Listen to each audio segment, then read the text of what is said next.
Summon Sign is brought to you by you. If you want to learn how to support our show, go to patreon.com/laststandmedia.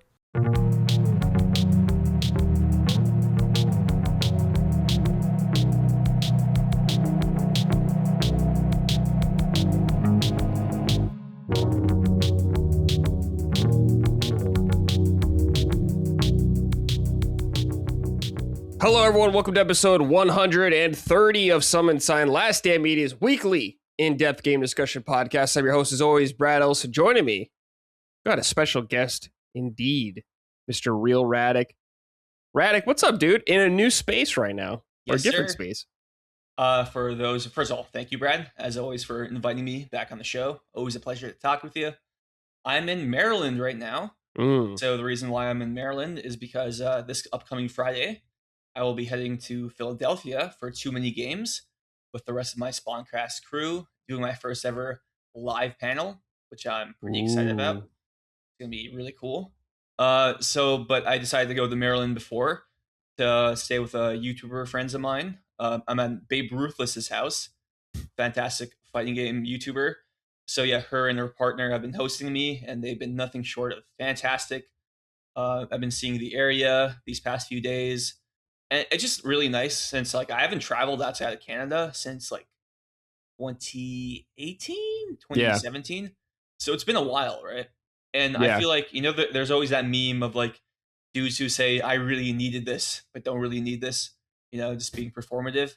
I would say that I really did need this, Yeah. I love Canada. I love that country so much, but it's always nice to have like a nice change of pace, just to Yeah, totally. get out there, right? Yeah.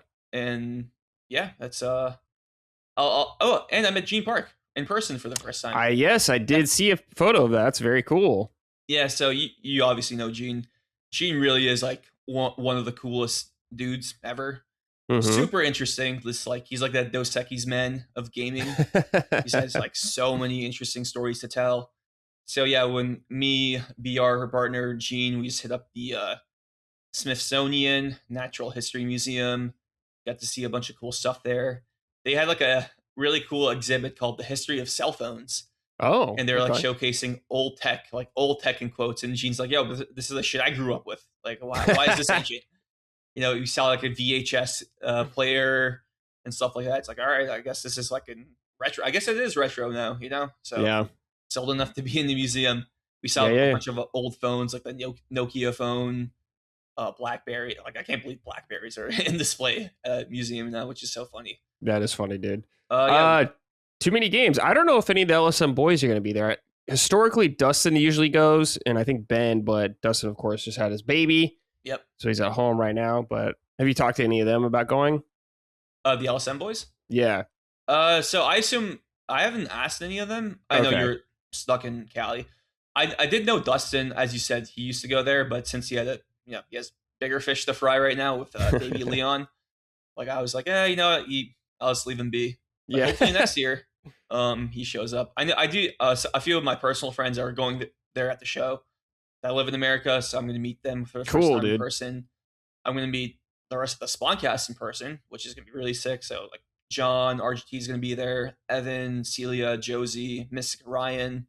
Mm-hmm. There's going to be a cool group of people. Other content creators and voice actors are going to be there as well. Mm-hmm. I think Scott the Waz, Angry Video Game Nerd. Who else is attending?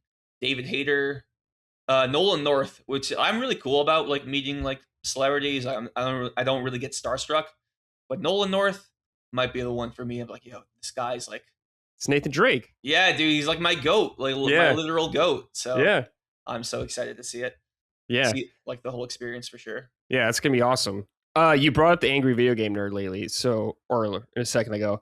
Now he was big for I think my generation. You're quite a bit younger than me, so I'm curious. Did you ever watch his stuff? Oh yeah. Okay. Yeah. I saw like the first he got started in like what 2006, 2007? Yeah, something like that. Mm-hmm. That's like really OG like in internet time. That's like ancient. But yeah, I remember I love this shtick. That's why I have like so much like I always say useless knowledge in quotes about like old video games. Like I feel like he's the one who started the Castlevania 2 hate, right? Yeah, he totally. Popularized it. Yeah, and you agree with him on that, right? Yes, for the most part. Colin loves that game, but I have problems with it. Yeah, it's funny. And yeah, I watched him for a good couple of years, and yeah, like it would be great to meet him because like he was like the shitty games that suck ass. He's like always Yeah. that guy to me. Yeah. Yeah, he's But a legend, dude. I remember his videos were on game trailers, yes, they were. which I eventually worked at, but I never got to meet him or anything like that. And I missed the boat. Keeley used to have an office at game trailers. Oh But when no! I joined, he was already gone. I was like, no. Damn it! Damn. Yeah, I love Jeff Keighley. I thought you did. Yeah, Well, he's an I'll say awesome that dude. for one of the segments for sure. But yeah, like other stuff I did in Maryland, I went to the Lincoln Memorial Cool. for the first time, and I apologize for everyone. This is gonna be so gamer brain coded. I was like, oh yeah, I'm getting a lot of Fallout 3 vibes right now. Just walking around. I saw the Washington Monument, like, yo, that's where Spider-Man would like saved a bunch of people. I saw the White House. I'm like, yo, that's from Twisted Metal 3, like shit like that.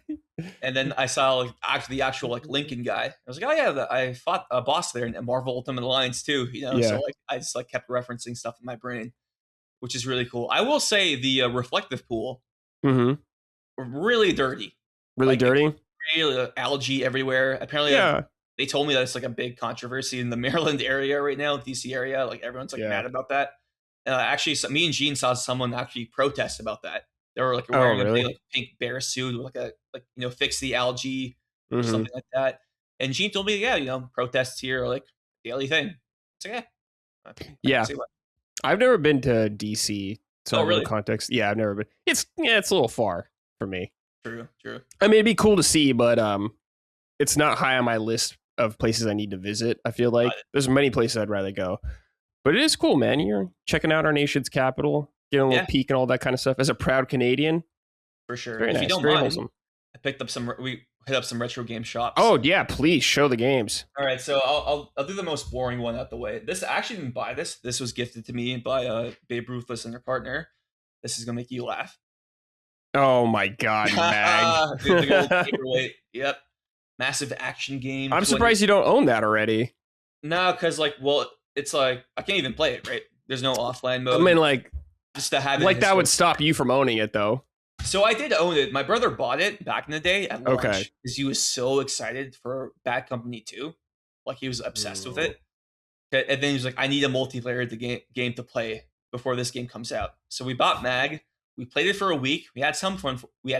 With it. But then they announced a Bad Company 2 beta. And then like, all right, we're never going to play Mag again. We're just going to play the beta and then move on to Bad Company 2. Yes. So that's so funny. Was that one of those games that got killed in the PSN outage? That's SOCOM 4. Okay, that was SOCOM. Yeah, I remember that. Yeah. Okay. Man, rest in peace, SOCOM. Did you ever play 2 when it was like a thing? I think I was too young for it. Okay. I never had the the hard drive. Yeah, hard drive, right? Yeah, man, I had that shit from Final Fantasy 11. Nice. Because I played that on PS2. Did you play SOCOM 2 back in the day? Yeah. Oh yeah. Nice. Oh yeah. I used to play a lot of SOCOM 2 with my friends. It was sick back in the day, but yeah, it's funny because SOCOM actually had way more motion than I realized. Because every once in a while, there's like a interview with like a Manchester United player or like another soccer player, or even like Sidney Crosby back in the day. It's like, yeah, during our flights, we used to play SOCOM together, ad hoc mode on the PSP, and that really helped our team chemistry. That's stuff cool. Like that. So like, if only Sony made another one instead of Break-In or Yeah. Yeah, I feel like that they I don't know. A lot of weird moves, as of course you know. For sure. Where I'm like, why are you doing this? Why not bring back Killzone or something else instead? Yeah. People actually like. Another thing I got pretty on brand is Buzz Trivia. I've never played those. They're like cool trivia party games. Like this game came out in 2008, so like all the pop culture questions are very dated, which That's actually funny. Is like I kind of like a lot. Also comes with the iconic Buzz remote. Yes. Which is pretty cool. What else? I got 2 other retro games so far, and too many games at convention. I'm sure it's gonna be way more games and Artist Alley drawings to pick up from. I got this game right here. Bombastic. I don't know that game. It is a sequel to Devil Dice. Oh, Capcom joint. So Capcom published it in North America. This is actually a Sony Japan game. Oh, okay. Yeah. So Sony just let Capcom publish it in the West. And then, of course, I got the classic. Cool. Gran Turismo. Had to. The I know goat, people. yeah. Yeah, people don't like the green greatest hits label. I'm like, whatever. I'm not like Yeah. one of the weirdos who actually likes the red label casing on the PS2 and PS3. I know, like that's like a really big, tism thing people have, but I don't know. I'm cool with it. Yeah, sure. Another thing, and Brad, I know you would appreciate this because BR and her partner are really into Magic the Gathering, Mm. and they gave me some of their spare cards, including my boy right here, the Can't see it that well. Shocker. Oh, that's so Shocker. funny. Yeah. So Does Colin love that guy too? I'm trying to remember. I think he might does. actually. He might. And yeah, like they have a shit ton of stuff. Clearly, as you can tell in the background, it's like bro, just going through the house is like I see like an Easter egg every time. Like, oh, that's that thing. Oh, that's that. Yeah, they also gave me some of the Final Fantasy ones, like oh, nice Barrett. And who else is there? Oh, this one's gonna make you laugh. I can't see who it is. Something vampire living. I can't see who it is. It's too blurred. Oh, okay, it's Morbius. Oh, it's Morbius. Okay, yeah, of course. Sorry, viewers at home or listeners, just so you know, when we're recording, sometimes it gets blurrier and we can't see as well as you guys. Oh yeah, you're right. I should explain what I have. It is an audio podcast after all. All right. Yeah. Another one, if you like Zach Fair. Zach, yeah. Classic. So, and another one he wanted me to show off, which I love too. It's Kratos. Oh, that's a nice one. Yeah. That's God of War 3 Kratos, right? Yep. It has like the Blades of Chaos, I'm losing my brain's pretty foggy right now. I can't reference it. I get it. Question. What do you think about Squidward dude the meme of waking up, dude? That's good. That's so funny. Micah would appreciate that. The Golden Fleece, that's what it was. Yeah, yes. Yeah. What do you think about God of War Laufey? You're a huge Sony person. Yep. Their next big game. What are you thinking? I'm pretty excited for it. I liked the idea of the premise. Mm-hmm. I think it's really cool. The idea of the afterlife of the gods, from all the different pantheons. So like as we saw in the 20-minute gameplay reveal, we see the Tibetan god of war, we see the Egyptian goddess of war, and like that opens up so many possibilities. Like, are we going to see Ares again? Are we going to see Zeus again? Are we going to see Kronos again? Like all the characters that died during the Greek era are fair game now to show up, which I think is awesome. Mm-hmm. The gameplay, I think I was actually, according to the rumors, I thought the camera was going to be pulled out way further back. It's not. Right. It's further back slightly from the Norse games, which I like. But the way it was described, it was like going to be like an old school style God of War game. It's not. It's more like a blend between the two, which is fine. Mm-hmm. The fact that when I saw Faye jump, I'm like, yes. And then I saw her double jump. I'm like, yes. Like, let's go, bro. Aerial combat's back, which is sick. I know people are kind of iffy on the companion characters, right? Which I am cool with. The thing is, with me in PlayStation games, like they've always had companion characters. Mm-hmm. Literally Ratchet and Clank, Jack and Daxter. They always have a sidekick to go along with you. Even in like Crash Bandicoot, you have Aku Aku, the mask, right? Spyro the Dragon, you have Sparks the Dragonfly. So the idea of the companion character is pretty normal to me. That's fine. Whatever. Right. The cube is pretty funny. I like it's like so gelatinous, like it's combat. I do like how it can help you like air launch enemies, which is really cool. I like to see how you could upgrade it in gameplay, what other moves it can do, stuff like that. I think Deborah Ann Wool is a fantastic actress, so I would love to see more of her as Faye in this game. I think I saw earlier on Twitter today that she was talking about she was being like interviewed or something, and Corey pitched her this game back in 2018. Wow! So it's been a long time coming for this game. It was always in the works in Corey's mind, which is cool. And I know Corey's not directing it per se, like the game director. It's a woman named Ariel Lawrence, and she's been with Santa Monica since the very first God of War game. So I have my full faith in her and the rest of the team to deliver a banger. And Santa Monica hasn't really missed, in my opinion. Even with Ascension, I know it's like more of a lesser regarded God of War. Mm-hmm. Still a good game, Yeah. It only has an 80 on Metacritic, right? Only, right? So like if that's your lowest point, I think you're pretty well off. So. Yeah. I think it'll be probably pretty good. It's not something I think about a lot, but I know when it's like out, I'll be like, cool, new God of War, time to play it. I'll probably be excited about it. Are you one of those people that would have rather seen like them do like another franchise or a new IP? Yes, I would like to see something new from them. I'm not mad at them for making God of War because I understand why. If they are passionate about it, and Corey's had this idea for a long time, I totally get it. But I was hoping they could do something else as well with it. But I have no problem with God of War continuing. Just wanted something else maybe in between. For sure. It is what it is. Maybe this will be different enough to satisfy that for me. I don't know. Nice. Because like I don't mind if it's not Kratos. I mean, I love Kratos, but I know he'll be back. We'll see more of him. Yeah, and they already confirmed that there are more Kratos games on the way because he's like the mascot of PlayStation now. Pretty much. He's been around since the PS2 era. Like if they're like a Mount Rushmore of PlayStation characters, he's definitely front and center. So yeah, so like him, Nathan Drake, I guess. Nathan Drake for sure. Ratchet, I would say because he has the history. Ratchet's still around, yeah. Still going. And then the fourth is like the fourth one's always up in the air. I feel like Astrobot is a little bit too new. Oh, yeah. I feel like he'll continue. We'll keep getting Astrobot games, though. Yeah, I think he'll become one of them. I feel like in a few years, like after Astrobot 2, he'll solidify himself as the fourth option. Yeah. For sure. Yeah. Because I would love Sackboy to be there, but I love Sackboy too. Yeah. Rest in peace. Yeah. Rest in peace to that guy. All right, everybody. Before we get in the episode, please check us out on patreon.com/lastdaymatey if you'd like to support us and get early ad-free access to all of our shows there. Also, if you want some merch, go to lastdaymedia.store where the Moriartys will send you merch from their household. So if you want some shirts or something like that, head on over there. Radec, let's get your plugs in right now while we're on this topic. Spawncast, you're on there every, Saturday? Is that when you guys do it? Correct. Every Saturday at 9 p.m. Eastern, we do a live podcast that's talking about all the general gaming news of the week. I wasn't on the last show because I was like, busy going outside. Right. Which I recommend everyone do, by the way. But Gene filled in for me, which was really funny. I caught it yesterday and I saw Gene on there. Like, oh shit, I saw him. That's funny. Later today.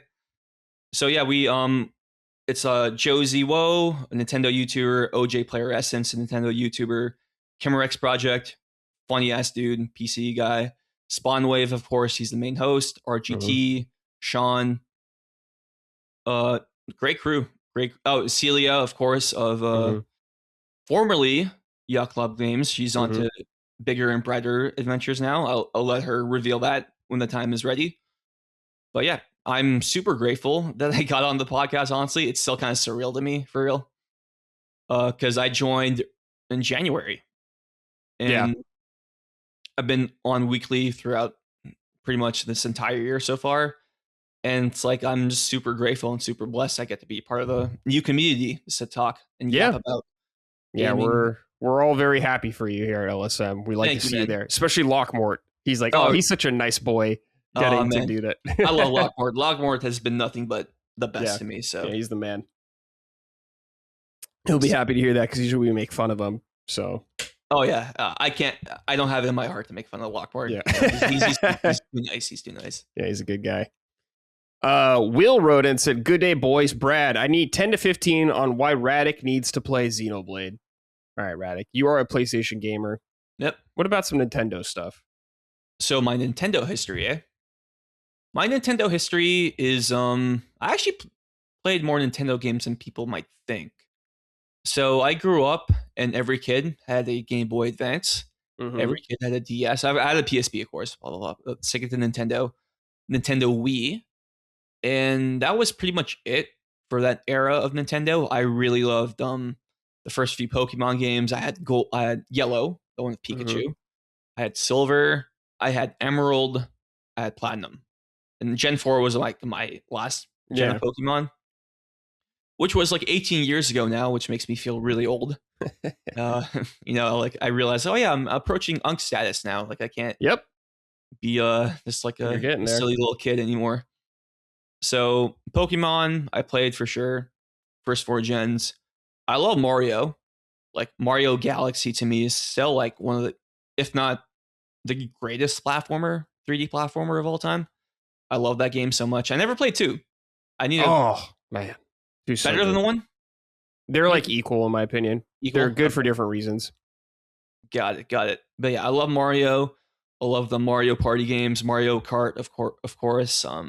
Mario Kart Wii specifically, and DS. Those two growing up were great. And of course, Smash Brothers. Like, gotta talk about Smash Brothers.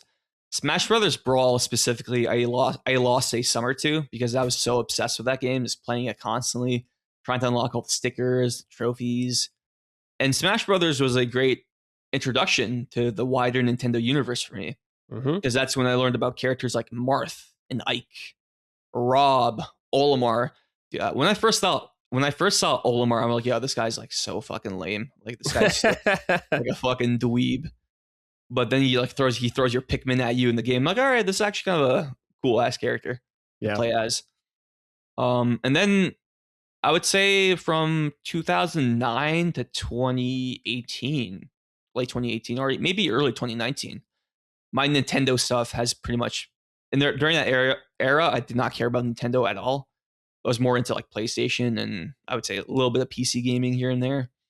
Because I thought the Wii U, I didn't even realize it came out like a few months after. It had like, I'm not trying to be mean, it really had like negative motion. Oh, it did. I was there. I remember. Oh, you were there at launch, huh? Very short, like a week after launch. It was the first like Nintendo console in a long time where I didn't rush out to buy it. There was nothing sick at launch. Really? Nintendo Land didn't speak to you? No, that was like it. There was like a 2D Mario game. It's like, that was it. It's like, all right. That was rough. So yeah, what do you think about like the, I know that this is a big thing on TikTok right now, like the Wii U revisionist history, but how it was like, it was actually like a really great console. No, it's ridiculous. They weren't there, dude. They weren't there like I was. It was dire, dude. It was dire times for being a Nintendo fan. That's why they released if you remember like the mini consoles, like the mini SNES, yes, and NES.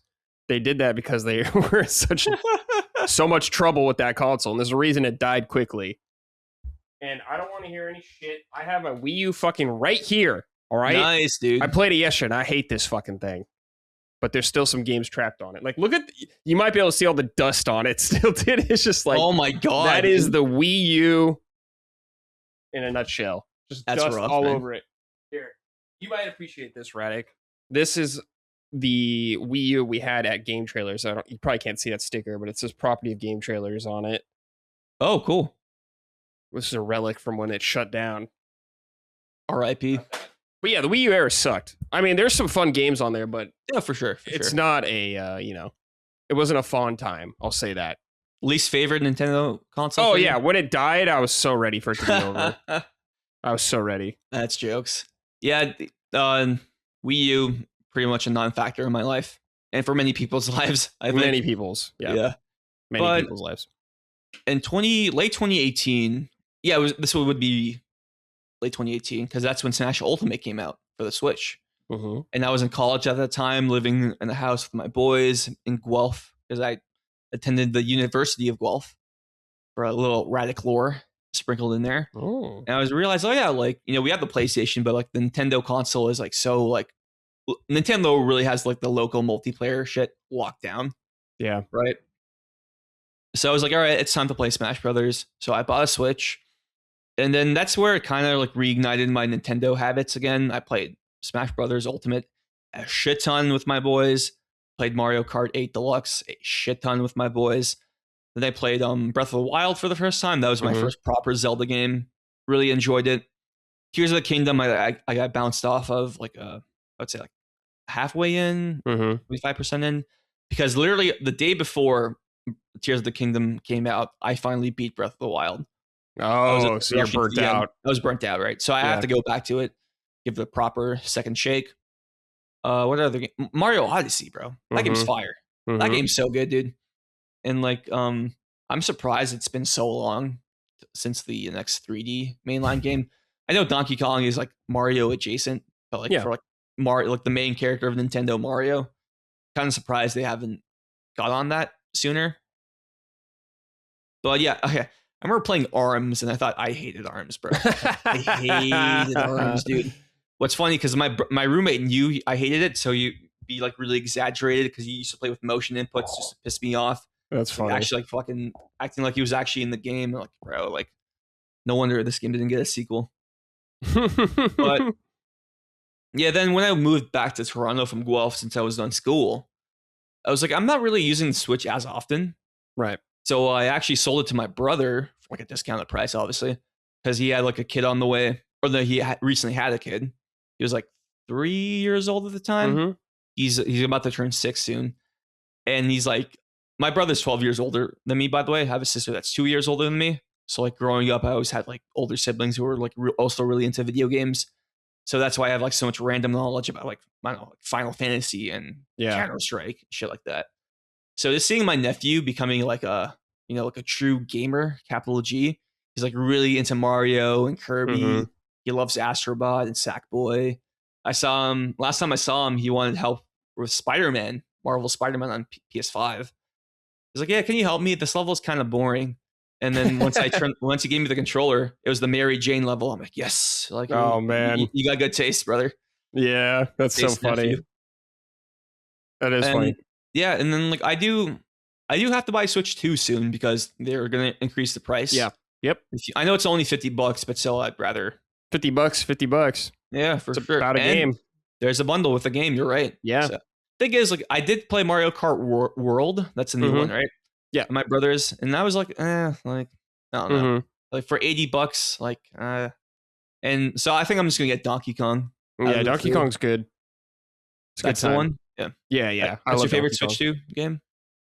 Yeah, probably Star Fox is coming out this week. Oh yeah, you're right. I'm stoked about, and Zelda sometime this year. Ocarina of Time. You've never played the original Ocarina of Time, right?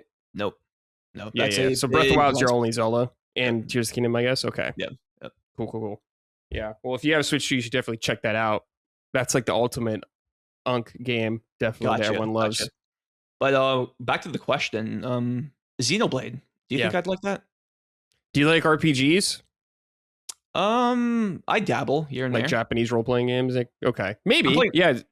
Because I'm playing Persona 4. I didn't put it down the docket. I haven't got that far into it. Okay, but I'm playing that in the background. I'm like April 28th. Are you playing on the Vita?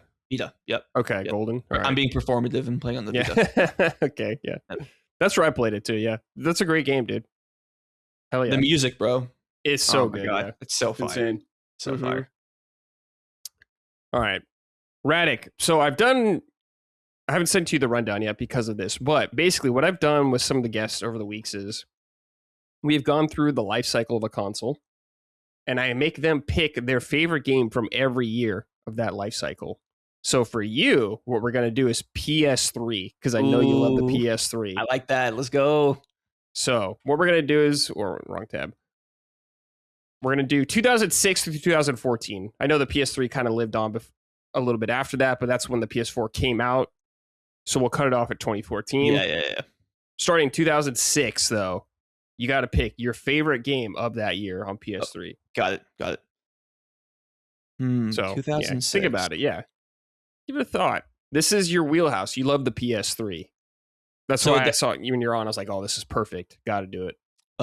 2006. It would. Oh, well, the selection's pretty short, right? Yes. Yes. I wasn't there. I got a PS3 in 2009. Okay. After the price hike. No, yeah. Okay. No, the hike. The price cut. Excuse me. And granted, when the PS3 came out, I was like 8 years old. Can't really afford it. Yeah, you're rely on my brother and his schedule. So when he got the PS3, I was like, yes, finally, let's go.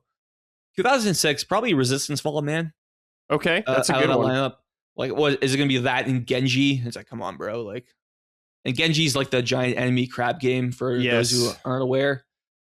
Resistance 1 is it's cool. It's definitely aged pretty. It's aged. If only it had a remaster. If only Sony remembered it had like some first-person shooters in their catalog. That'd be pretty great. Yeah, but I actually do like the alternate history angle of Resistance a lot. Like this an alien invasion during like fucking the 1920s, 30s. I can't remember what decade, but it's really cool. And I think the Chimera especially are like so visually iconic to me. Yeah, they are. That and the Hellghast I really think are like some underrated faction enemy designs. And of course it's an Insomniac game, so the weapons are super cool. One specifically is the Hedgehog grenade. Like it's like blows up and has like a bunch of spikes. It's like just like impale your enemies. So Resistance Fall of Man would definitely be my 2006 pick. Sure. Okay. 2007. Uncharted. Drake's Fortune. Yep, that's the one. I'm gonna try to. So it's funny. I was thinking Uncharted or Pain on PS3. Pain was like a physics game with a guy in the slingshot. Very crude humor. I don't know if some of that would fly well nowadays. But fun fact about that studio, they make the new Life is Strange games now. Oh, that's them? Interesting. Yeah, complete tonal shift, bro. Yeah, wow. Two opposite ends of the spectrum. So, yeah, but as much as I love Pain, I got to give it to Uncharted. I mean, legendary game. I remember I played that when it came out. I was like, I borrowed my friend's PS3 to play it, and I was like, dude, this is a good time. It wasn't like incredible or anything, but it was just a really fun action adventure game. Yeah, I think the pacing of that game is really good. Like, there's no fat. Mm-hmm. So I know people don't like the jet ski level. Right. I thought when I played it at my friend's at my friend's house for the first time, I was like so impressed by the water. Like I was, this is not gen. And then the thing that really blew my mind was when Nathan Drake steps into the water, his clothes got wet, which I've never seen in any game before, and then he would actually dry in real time. And that really, to me, like, whoa, like gaming will never be better than this, man. This is crazy. So yeah, and like the motto of Uncharted is like greatness from small beginnings, and that perfectly applies with Drake's Fortune. So definitely very cool game. Shout out to a game I still need to play, but Folklore, a game you do have. Yes, I do. 2007. Yeah, so they actually pitched a sequel after the game came out, and Sony was like, nah, it didn't sell well enough. Which it probably didn't. Well, like what was selling well at the time? Probably on that thing, not a lot. Probably not a lot. No, maybe like a Ratchet and Clank Tools of Destruction, Uncharted, Resistance, Motorstorm. Pretty much it. That's pretty much it. Even Heavenly Sword, which also came out in 2007. They pitched a sequel, and Sony said no. Damn. But they made a fucking animated movie off of it for some reason. So, which is available for free on Tubi, by the way, for the 5 people that are interested. The Heavenly Sword movie, yeah. Yeah. All right, 2008. 2008. Probably Little Big Planet. Ooh, that's what I bought my PS3 for. Really? So yeah, because that's the game. It came out, but there was like I think that's when the PS4 like dropped in price a bit. It used to, of course, it was 600 when it came out. I think it was like 400 around this point. Oh, really? Yeah, so I was like, okay, I'll buy it. And that's your model probably didn't have PS2 backwards compatibility. No. Okay, that's why. Okay, I do have one that has that, but it wasn't that. How's the condition on that? My backwards one? Yeah. Still fine. Nice. That was actually a Game Trailers one as well that I still have. Oh, really? And it still works. Yeah, just fine. It doesn't sound like a jet engine or anything. No, it's actually been very good. Really? Yeah, I've been lucky with my PlayStations. No yellow light, no overheat. No yellow light. I never had that on either of them or either of mine. So yeah, it's been good. My PS2, I had a very early launch era PS2, and like the disc reading with the laser on it got fucked up, I think, over time. Oh, damn. That sucks. It couldn't read like some games. Like I remember it had trouble reading Eco a lot. Oh no. That was hard to get it to read that, so that was a problem. I think Metal Gear Solid 4 came out this year as well, didn't it? Yes, it did. And that should be the answer. Thing is, like I played every other mainline Metal Gear game except for that one. Okay. Properly. Are you gonna play it now that it's coming out? I'm gonna play it next month on my PlayStation 3. Okay. I know it's on brand. I understand I'm crazy. But I got to, bro. Man, I need to use the 6-axis to jiggle that chick's titties. Yeah. You got to experience the installs in between chapters. Yeah. Dude, you got to learn. Find out. That is funny, but like him, like smoking goes so fucking hard, bro. Yeah, like, it does. Yeah, Snake's the best. We all know this. Yep, for sure. All right, 2009. Come on now.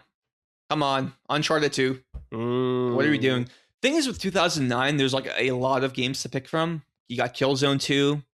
Which is I love Killzone. I love Killzone 2, yeah. Yeah, that was a great game. That's the origin of my name, Real Radec. Colonel Radec was the final boss in Killzone 2. And he was also my main in PlayStation All-Stars. That's where the name Real Radec comes from.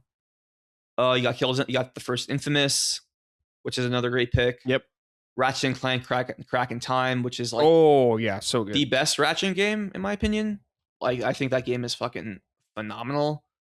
You got Demon Souls, of course. That's like 2009 was like a fire year for the Yeah, they were PlayStation starting 3. to really pick up steam around this point. Yeah, and even with like the PSN smaller games, you got like Flower, I love which Flower. was huge. Sick Back game. Princess, which is like a great online game. Another great live service game Sony could have done, like a low risk kind of thing that could have been cool. But Uncharted 2 really is like the perfect sequel, man. Yeah, it's like it is. It's phenomenal. Absolutely phenomenal. Improved upon the original in every way. Pacing was even better. The set pieces were fantastic. The characters, like that's where like I feel like the writing on for that game really got on point. Performances from like Nolan North and all the other characters were just fantastic. Emily Rose as Elena. It was just some really good stuff. So, and the multiplayer. I thought the multiplayer was great too. Yeah, like, Uncharted had good multiplayer, definitely. Yeah, so that was the turning point, 2009 for the PS3. Like you said, that really kicked in things for Sony. So yeah, I always look at that year fondly. All right, 2010. 2010. Fucking God of War 3. The best of the trilogy. The best of the trilogy? Okay. Yeah, I would say. Oh, really? No. I think 2 is my favorite, I guess, out of the trilogy. 2 is great too. Yeah. I feel like 3 was, of course, very exciting, but I remember people being critical of it. So maybe not critics or anything like that, but I just remember people in general, I felt like, but maybe that's something that no one thinks about anymore. Got it. Maybe more people think about 3 fondly. My core memory about this game is I was like so excited for it because I had the PS2, my brother had the God of War games, I played the God of War games that way. So, and I played Chains of Olympus on my PSP, so I was already indoctrinated in God of War. Definitely too young for it. Looking back on it, I was like, I saw the sex mini game, like, oh shit, like it definitely gave me like a neuron activation in my brain type shit. But God of War 3, man, like that intro was fucking crazy. It's an insane intro. Shit out of Poseidon. But yeah, I was super excited for it. I kept like begging my brother because my brother would like hook me up with like new games because he was like, he had like a job, so you can buy all the cool shit. And I remember I woke up and I see God of War 3 on the shelf with like a note. It's like, here you go. Damn. And I was so hyped. That's bro. Sick. I was so hyped. I had to go to school, but then when I came back, I played that shit right away. I was like, oh my God. Like I just could not stop thinking about God of War 3 when I was in school. Combat's fantastic. I think they really solved the sub weapon problem that 2 had. Because I thought 2, like the spear and the hammer weren't as viable as the Blades of Chaos. But with 3, I thought all the other sub weapons were really great. Nemesis Whip, the Nemean Cestus, the Blades of Hades. So the boss fights, the gauntlets in 3, I remember. Yeah, the Cestus. That's what it was? Yeah, those are sick. Yeah. Those are fun, I remember. Really nice impact on those, right? Mm-hmm. Yeah. Felt really good. Yeah, the Kronos fight was like insane to me. Like it really was like the sense of scale, like a Shadow of the Colossus type shit, So, yeah. Fantastic game. Everyone was trying to do Shadow of the Colossus shit around that time. Didn't Lords of Shadow do that? No, well? They sure did. Yeah. Wasn't successfully? Great. No. Not really. I mean, yeah, not really. Not really. Yeah, 2010. Oh, sorry. Go ahead. No, I was gonna move on, but yeah, we'll finish up. Yeah. 2010. Like, Gran Turismo 5 was also a big deal. That is still the best-selling PlayStation 3 exclusive. So I feel like I do have to shout that out. Oh yeah, Gran Turismo, man, always sells very well. Always. Tons of motion for sure. You also got the game I mentioned earlier, Mag, on PS3, which was a great one. Heavy Rain. Got to talk about Heavy Rain. Yeah, Heavy Rain. Classic game. Yeah. Jason. So, yeah, David Cage is insane.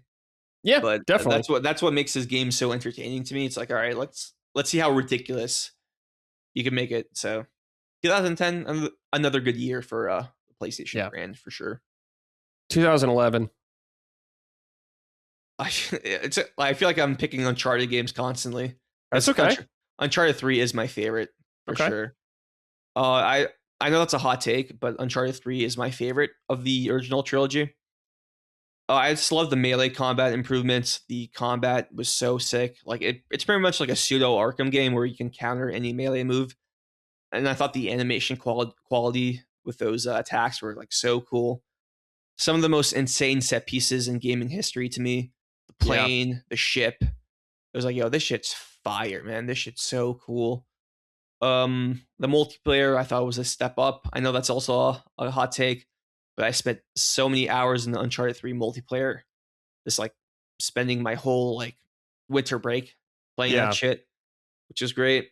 Yeah, Uncharted 3 has to be the one. 2011 was also another great year because you had Infamous 2. I almost picked Infamous 2 for this one because that's also another one of my favorite games ever. Like standout game, definitely. Fantastic, bro. Like what another great sequel to the original Infamous. Improves upon it in every way, in my opinion. Story, writing, gameplay. Like the gameplay in Infamous 2 is fucking top notch with like Cole McGrath. You can either choose like ice powers or like napalm fire powers, depending on if you go good or evil. It's just really good stuff. Killzone 3, another good game. I know people don't like it as much as 2, but I still enjoyed the campaign of 3. Yeah. I thought it was solid. Little Big Planet 2, again, another great sequel. Like this year was just the sequel year, which is fine by me. Little Big Planet 2 improved upon the original in every way. Shit ton of DLC. Yeah. That game. It really was Fortnite before Fortnite with all like the collabs. Yeah. And shit like that. Resistance 3, another sequel. Resistance 3 was fucking awesome. Like that is my favorite Resistance game of the trilogy. And speaking about 2011, we gotta talk about the hack. You know, R.I.P. Yes. SOCOM 4. What games did you pick for your free games? I'm trying to remember what they had. I'd have to look at this. So it was this is how fucking tism I am. It was Infamous, Dead Nation, Little Big Planet 1, Wipeout HD, and Super Stardust HD. I think I picked Wipeout because I had Infamous already. Nice. And I had Little Big Planet already, so I think I picked that. And your second game? Probably Dead Nation, I think. Dead Nation, yeah. Yeah. I picked Dead Nation and Stardust because I already had Little Big Planet and Infamous. Yeah. But yeah, that was a wild time, bro. Like in school, man. Like, so what's weird about like where I grew up in, it was a predominantly PS3 area, right? So most of us had PS3s. There's one kid who had Xbox, and oh man, he was having the time of his life at the schoolyard, you know, just fucking cracking jokes. Oh, that's funny. And the thing is, like, we couldn't talk shit, you know, because like our shit was down. Yeah. So like that was a pretty rough time. I remember I bought Mortal Kombat 9 like near launch, right? I was so hyped for it. And then I really got into the online like the one day it worked before everything shut down, so that was rough. Yeah. Same with Portal 2 came out that weekend as well, so lots of games. Yeah, that's rough. Yeah. It is what it is, right? Yep. 2012. Very on brand for me, and definitely not the best game of the year, but PlayStation All-Stars Battle Royale is the reason why I have any attraction on social media at all. As I mentioned earlier, my name, Real Radec, comes from PlayStation All-Stars. This game is very important to me. You know, this is like I said with Smash Brothers earlier, it really expanded my knowledge about the PlayStation brand. Because I was like into the pre-release hype cycle. I was like on all the forums, you know, like requesting characters, discussing the game type shit. And that's when I learned about like just the intricacies of like licensing, IP ownership, who owns who, what the difference between a first party and a third party and a second party. So it's a very informative game for me because like I owe a lot to that game for just teaching me about everything about the games industry. That's where I learned how Crash Bandicoot wasn't a Sony character. It was owned by Activision, which was a pretty big revelation for me. That's the game where I learned about Sir Daniel Fortescue. It's a game that made me play games like Ape Escape for the first time. So yeah, I owe a lot to that game. It's like it's so hard for me to talk about that game objectively because I know, trust me, I know it's flawed. All right, I want to make that clear. I know it's very, very flawed, but it holds a very special place in my heart. Okay. And for what are your thoughts on PS All Stars? You can be very negative and blunt. I'm not like, well, it's not as good as I wanted it to be. That's a common consensus. I didn't like the finishing system or whatever. You know how you like actually eliminate people. Yeah, I wasn't into that mechanic. But I thought it was a cool idea. I wish they did another one or something Me like too. that. I feel like you could have really worked with that blueprint and gone further. I mean, just copy Smash, whatever. It's fine. Just copy it. Yeah. You don't got to be fucking weird about it. I agree. I feel like they were like, well, we can't copy it too much. We got to do our own little spin. I'm like, you're 90% of the way there. Just go 100%. All right. Yeah. Just go the full send it. And I feel like, I don't know if you agree with this, Brad, but like with Sony Live Service, it's like the audience is already so against it. Yeah. I feel like a PlayStation crossover game is like the one live service game that people would be on board for. You know? Yeah. I think a fighting game they could get more people on board with already. I agree.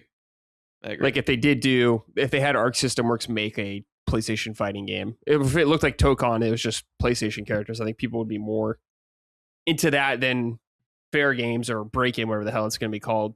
Dude, when that game got revealed last year at the State of Play, I saw the Arc System Works logo. I was like, yeah, what the fuck? I saw the PlayStation Studios logo. I'm like, yeah, what the fuck? Are they actually doing it? And then I see Captain America's shield. I'm like, God damn it, bro. Yeah. We're so close, man. So goddamn close. So close. But who knows? Maybe they can add like a PlayStation guest character as DLC. Yeah, that's possible since it's PS5 and PC only. Yeah, PlayStation Studios publishing it. But of course, the monkey's paw is going to curl. It's going to be like Aloy. It's like, God damn it. Fuck. Yes. So, but I'll take Kratos. They put Kratos in so many fighting games. Just put him in. Yeah, I'll take Kratos as well. But yeah, 2012, that's like my main game that comes up to me. Twisted Metal 2012 is also another fantastic game. I know people are. That one. Oh, dude, the gameplay of that game is so fire. I feel like it's the best playing Twisted Metal. I know some people were kind of iffy on the story choices. Like, it's not really. There's only like 3 characters you follow, and those 3 characters can use like any car, which is different than the other Twisted Metal games. But I thought that game was fire. Starhawk, which is a spiritual successor to Warhawk, is another game I loved. I bought that game at launch or near launch. I can't remember. But that's a multiplayer game I've sunk so many hours into. So those are the 3 2012 games that come to mind. Of course, there's like Little Big Planet karting, which was cute as well. But yeah, PlayStation All-Stars would be my 2012 pick for sure. Okay. 2013. Yeah, it's The Last of Us. Come on now. Yeah. The 4th Naughty Dog game on the list. It's just I was like so hyped for this game, man. When they revealed it at the 2011 Spike Video Game Awards, back when Spike. So Spike to me as a Canadian was always like the most like Americana brand. You know, it's like oh yeah, this dudes like fucking drinking beer and like shooting guns and shit. Fucking just hot chicks. That's where Deadliest Warrior, a show that aired back in the day. That's where it used to air, which was so funny to me. That had a video game, by the way, too, which is trash. Oh, yeah. That was like this warrior versus that warrior kind of thing throughout time. Yeah, it would be like Spartan versus a ninja. Yeah. Or a Viking versus a samurai. And they would try to justify their reasoning on why which class beat the other class, but it was mostly just like nonsense. Yeah. It was just good old entertainment, right? Definitely. But yeah, Last of Us was like fucking... Yeah, I was just insane. So blown away by like how tense the gameplay was with like the clickers and like trying to like sneak around. It was very inspired by both Eco and Resident Evil 4, of course. I thought the performances were like some of the best I've ever seen, not just in gaming, but like any medium. I think Ashley Johnson as Ellie and Troy Baker as Joel are like some of the greatest characters ever. Yep. Performed in video games. The story, everyone's played it, so I don't have to go on too long about it, but I do want to shout out the multiplayer for that game because it was fantastic. Yeah, Factions was so good. So good. And apparently they didn't really want to market that game, the multiplayer mode, because it kind of reviewed poorly internally. Yeah. But then it blew up. So the whole game blew up. It really was like a shifting point for PlayStation. It was, definitely. Which I really appreciate. other 2013 games, I gotta shout out your boy Sly Cooper. Mm-hmm. Sly Cooper Thieves in Time. Yeah, What are your thoughts on that game? I like that game a lot. Really? Because I know the Sly Cooper fandom is very, very. I like it more than 3. I agree.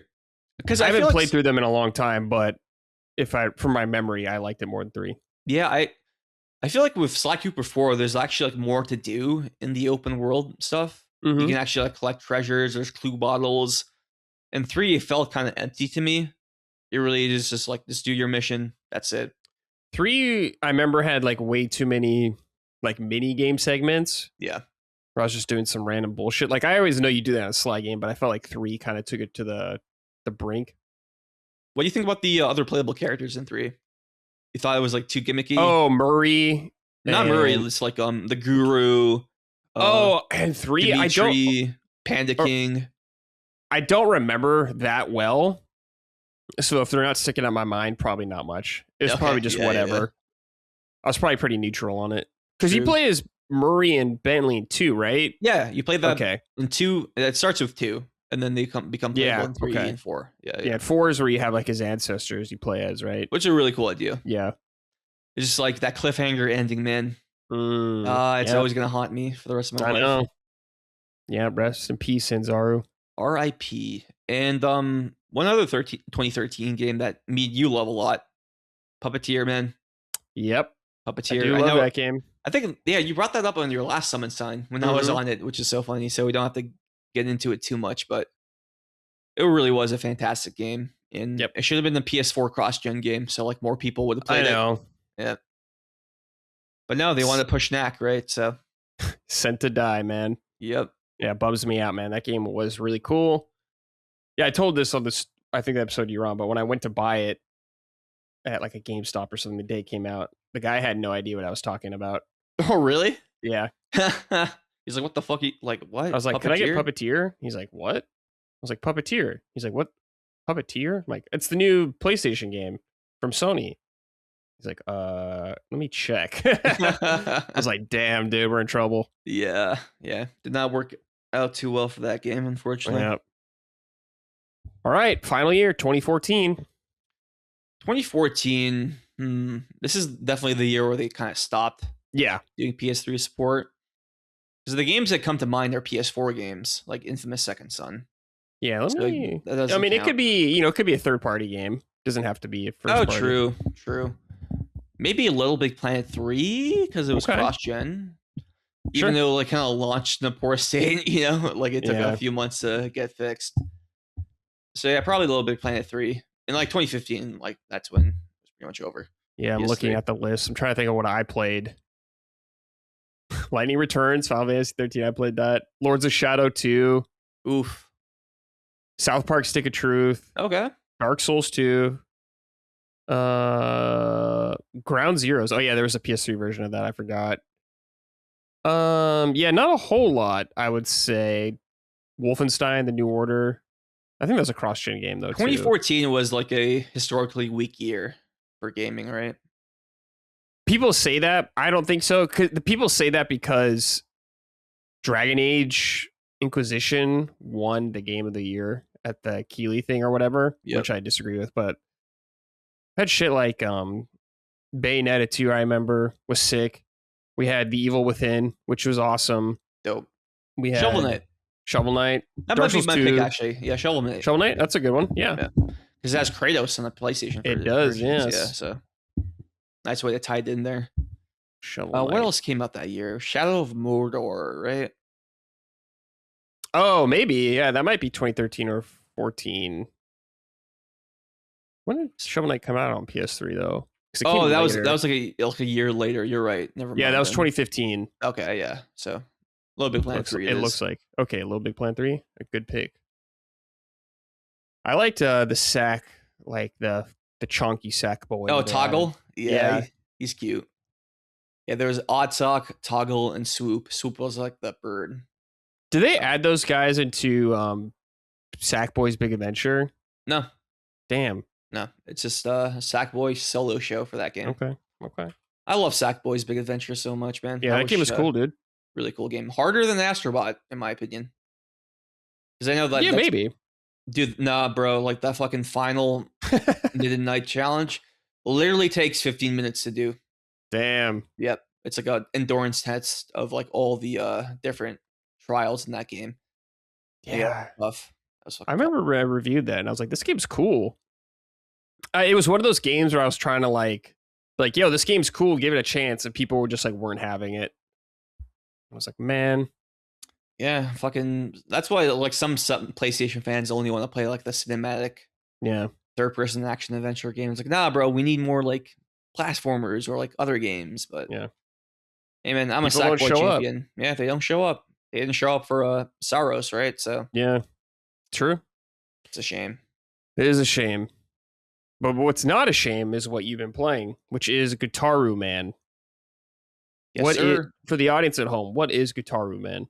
Gitaroo Man is let me see what year it came out. It came out in 2002, 2001 in Japan, but is a game made by Koei Tecmo. It is a rhythm game, which is and it's the way you play it is kind of weird because like you control the left stick, right?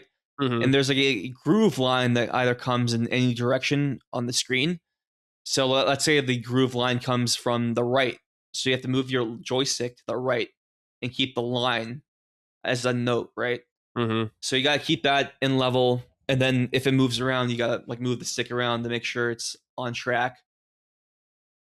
And then, of course, your notes come up. So you have to press circle, hit the notes, get the music on. And the way this game is structured, it's like it's stage based, like let's say like a Parappa the Rapper or Jam or Lammy. And like it goes through phases. It's like one phase, like you build up your meter to like your health meter. Next phase, you have to play defense. So in that phase, you pretty much it's just like the PlayStation button icons Mm-hmm. that come in the middle. So you have to press like X or square or circle or triangle, stuff like that. And then another phase, it's called the attack phase, which like combines both like the circle groove and the buttons, so you can finally do damage against your opponent. And if you miss your attacks, you get damaged as well. So it's a nice push and pull. I think I really wanted to play this game because like pretty big for PlayStation Plus Premium third party games. It Mm-hmm. has trophy support. Oh, that's nice. Yep. Which made me really happy because dude, Bandai Namco supports the service a lot. Like Tekken 2 is on there, Tekken 3 is on there, Time Crisis, Oh, Ridge Time Racer, Crisis, yeah. Mr. Driller, a bunch of stuff, right? And I love with Time Crisis, you use like the gyro Mm-hmm. That's motion funny. control, the dual sense. But none of those games have trophies for the That's Bandai weird. Namco games. Yeah. Same with the Capcom games, like That Resident Evil pisses 1. me off, dude. Yeah, like I don't know what they're doing. No trophies for Dino Crisis. No trophies for Resident Evil RE1, 1, 2, 2, 3, 3. Yeah. which is ridiculous. And I know like the third parties actually have to pay for that, which is probably why it doesn't happen. In my opinion, I feel like Sony should just cover those costs because Yeah. like Especially for a company like Capcom, who you work so closely with all the time already. for sure. And it's kind of like Koei is willing to pay for it, but not Yeah, Capcom, Koei. Yeah. not Bandai Namco. It's like that's really weird.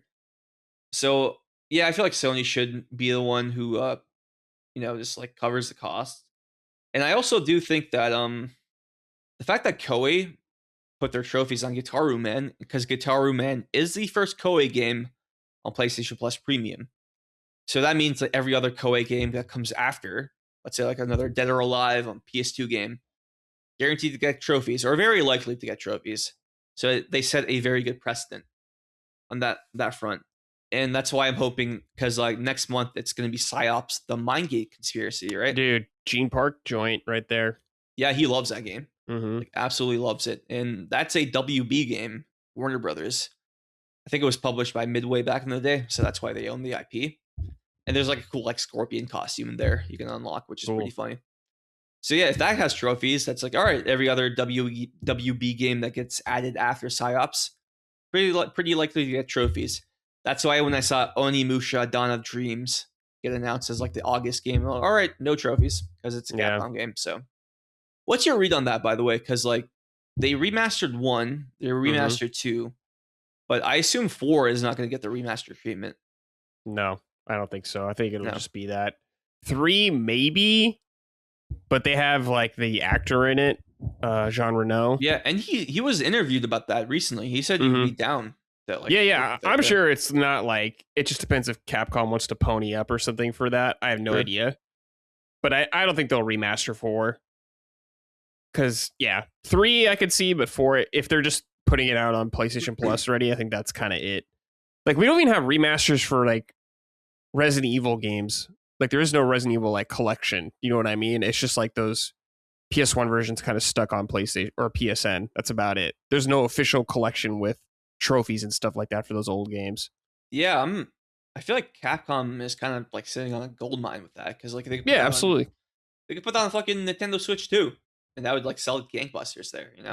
Yeah, they do it like with every other franchise they have, like Mega all these Man. Like tiny fighting games that barely anyone played. They'll do it for that, which I'm very happy about. Yeah. But it's just like, you're not doing it for Resident Evil, okay? All right, whatever.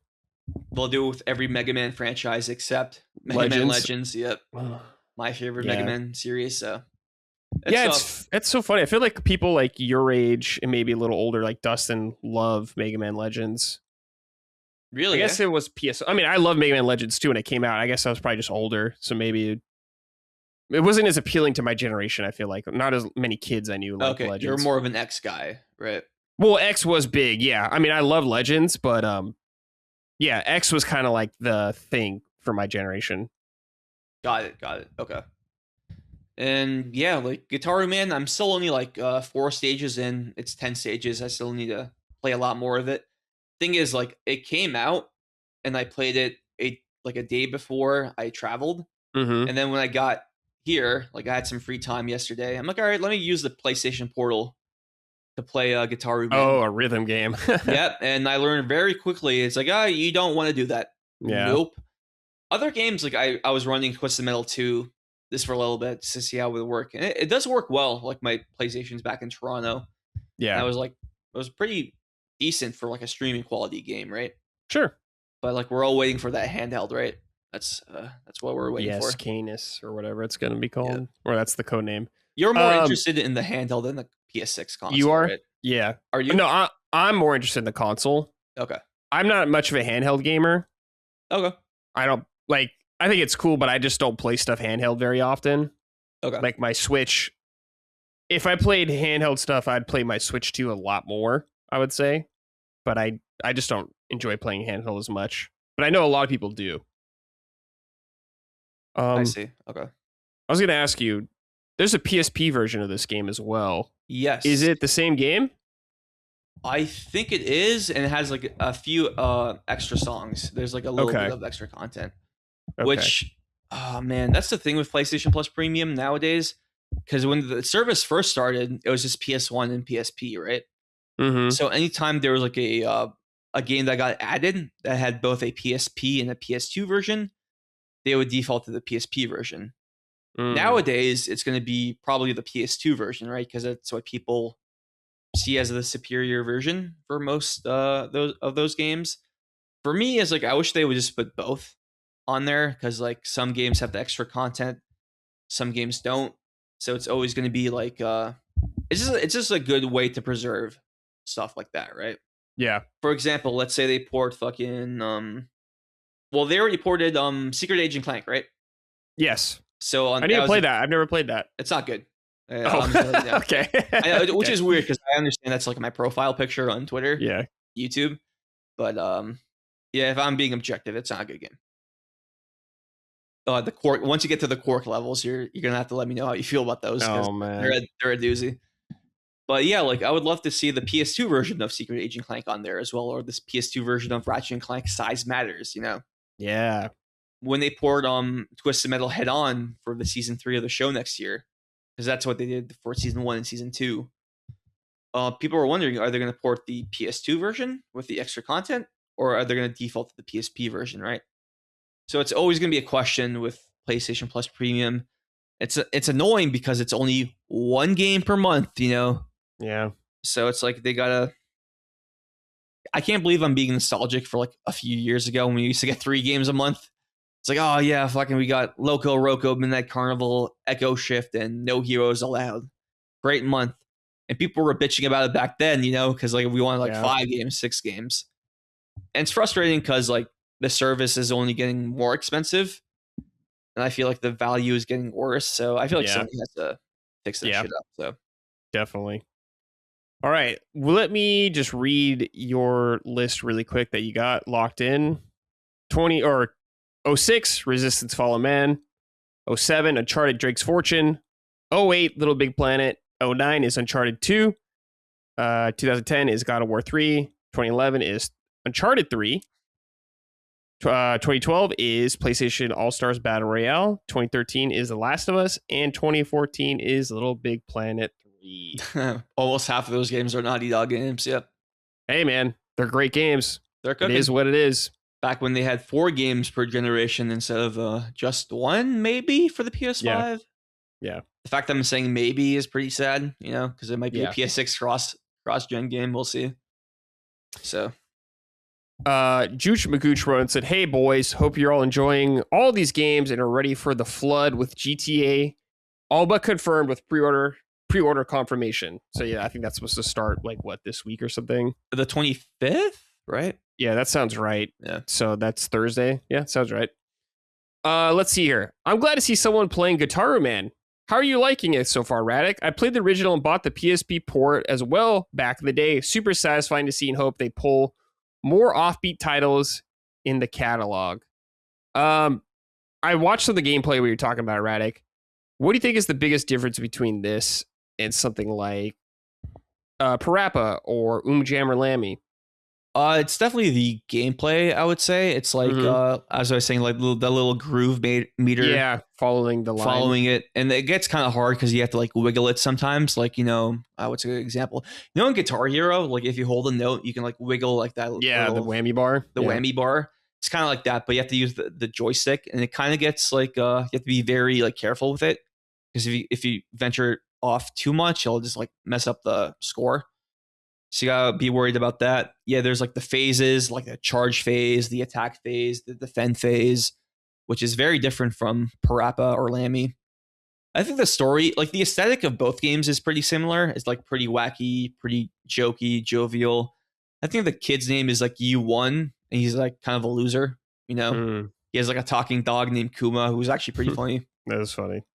He has a crush on this girl. I can't remember her name.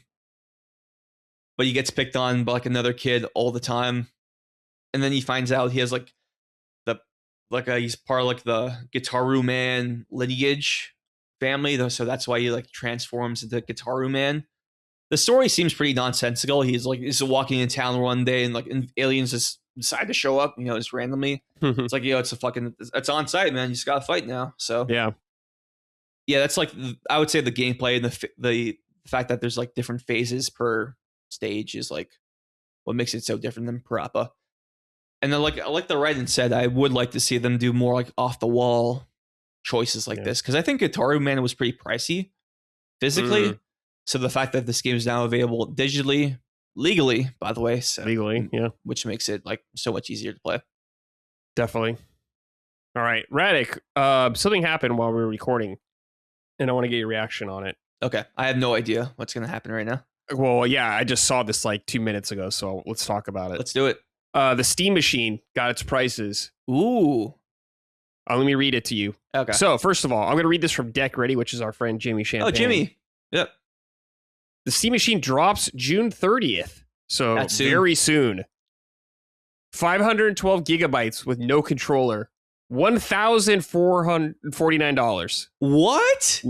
512 gigabytes, no controller, $1,049.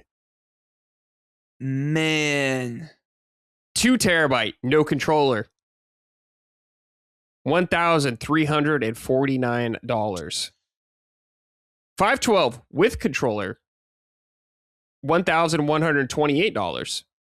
And 2 terabyte with controller is $1,428.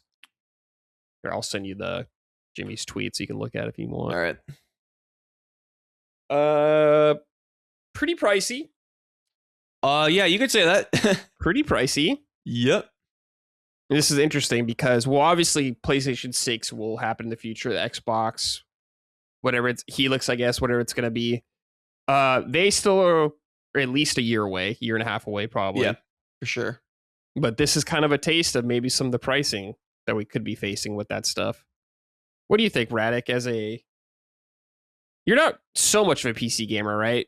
Not really. I have a nice PC, but I just use it to like capture and edit editing and stuff, right? That it's like a 4060 something like that. Yeah, so not bad.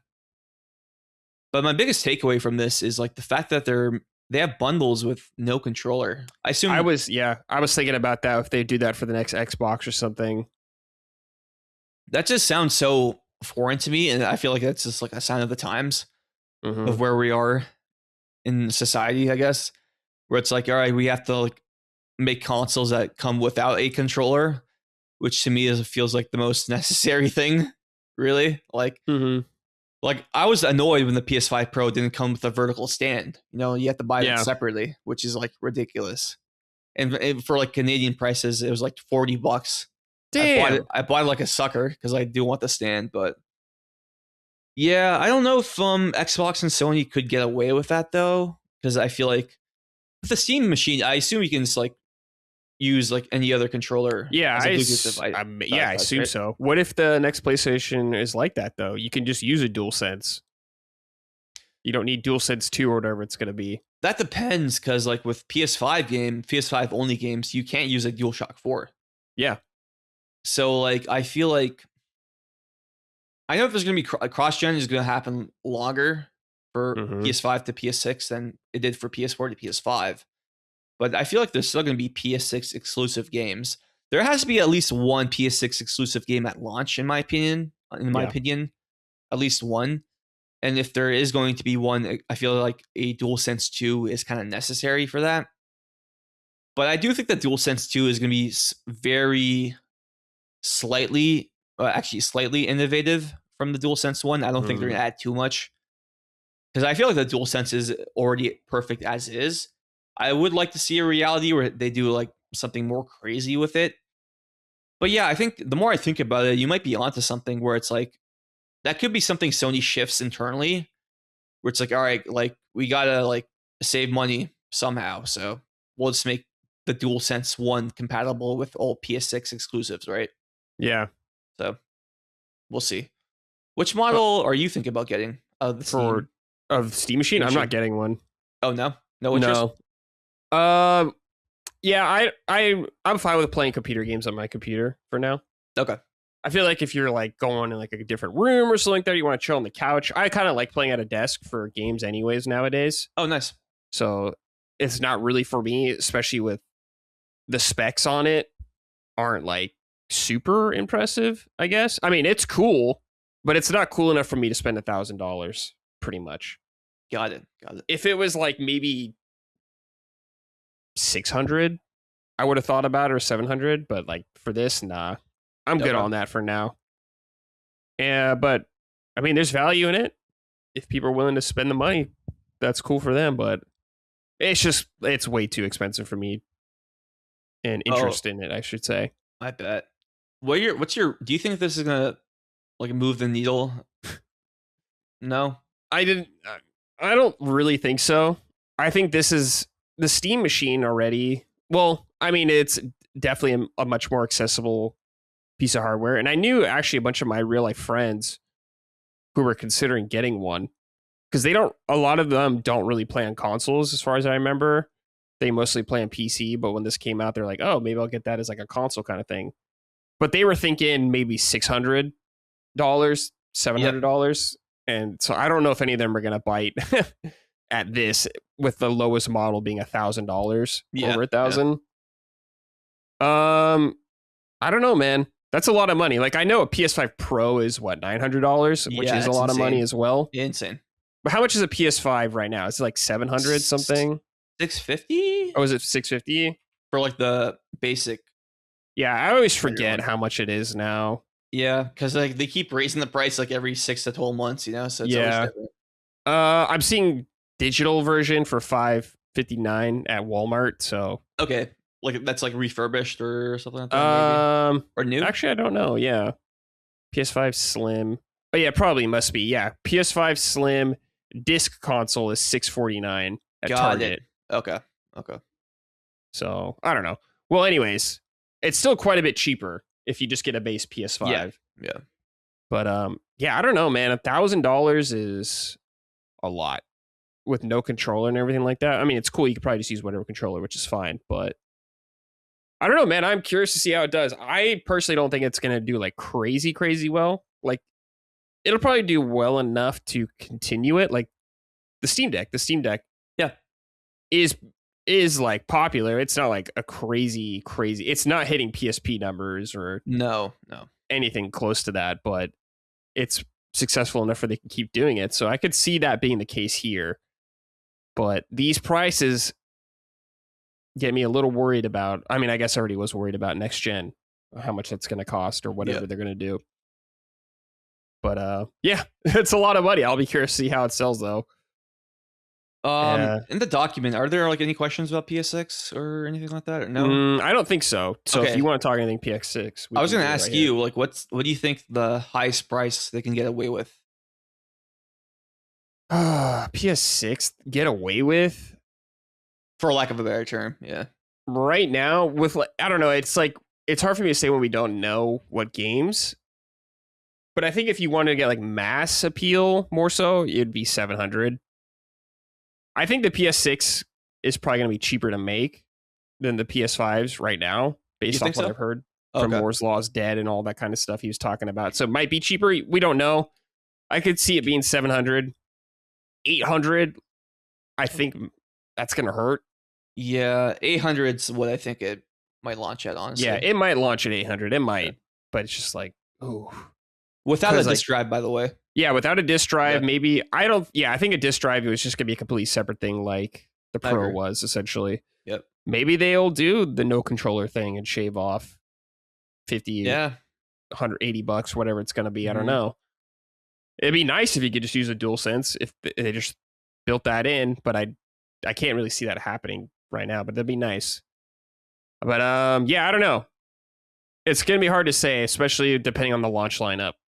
Like if there's something that everyone's like, I gotta play this kind of thing, but I can't see there being a game like that right away. That's PS6 remake. Only.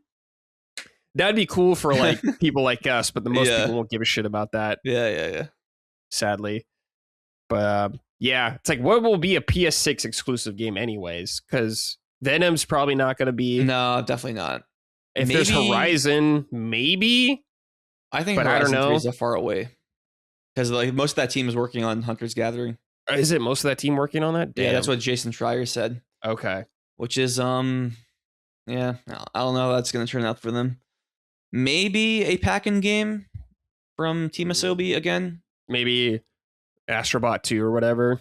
Yeah, Astrobot 2 I can see being PS6 exclusive because I feel like that's a team that really likes experimenting with the hardware a lot. Yeah. More so than any other first-party team. So that would be cool.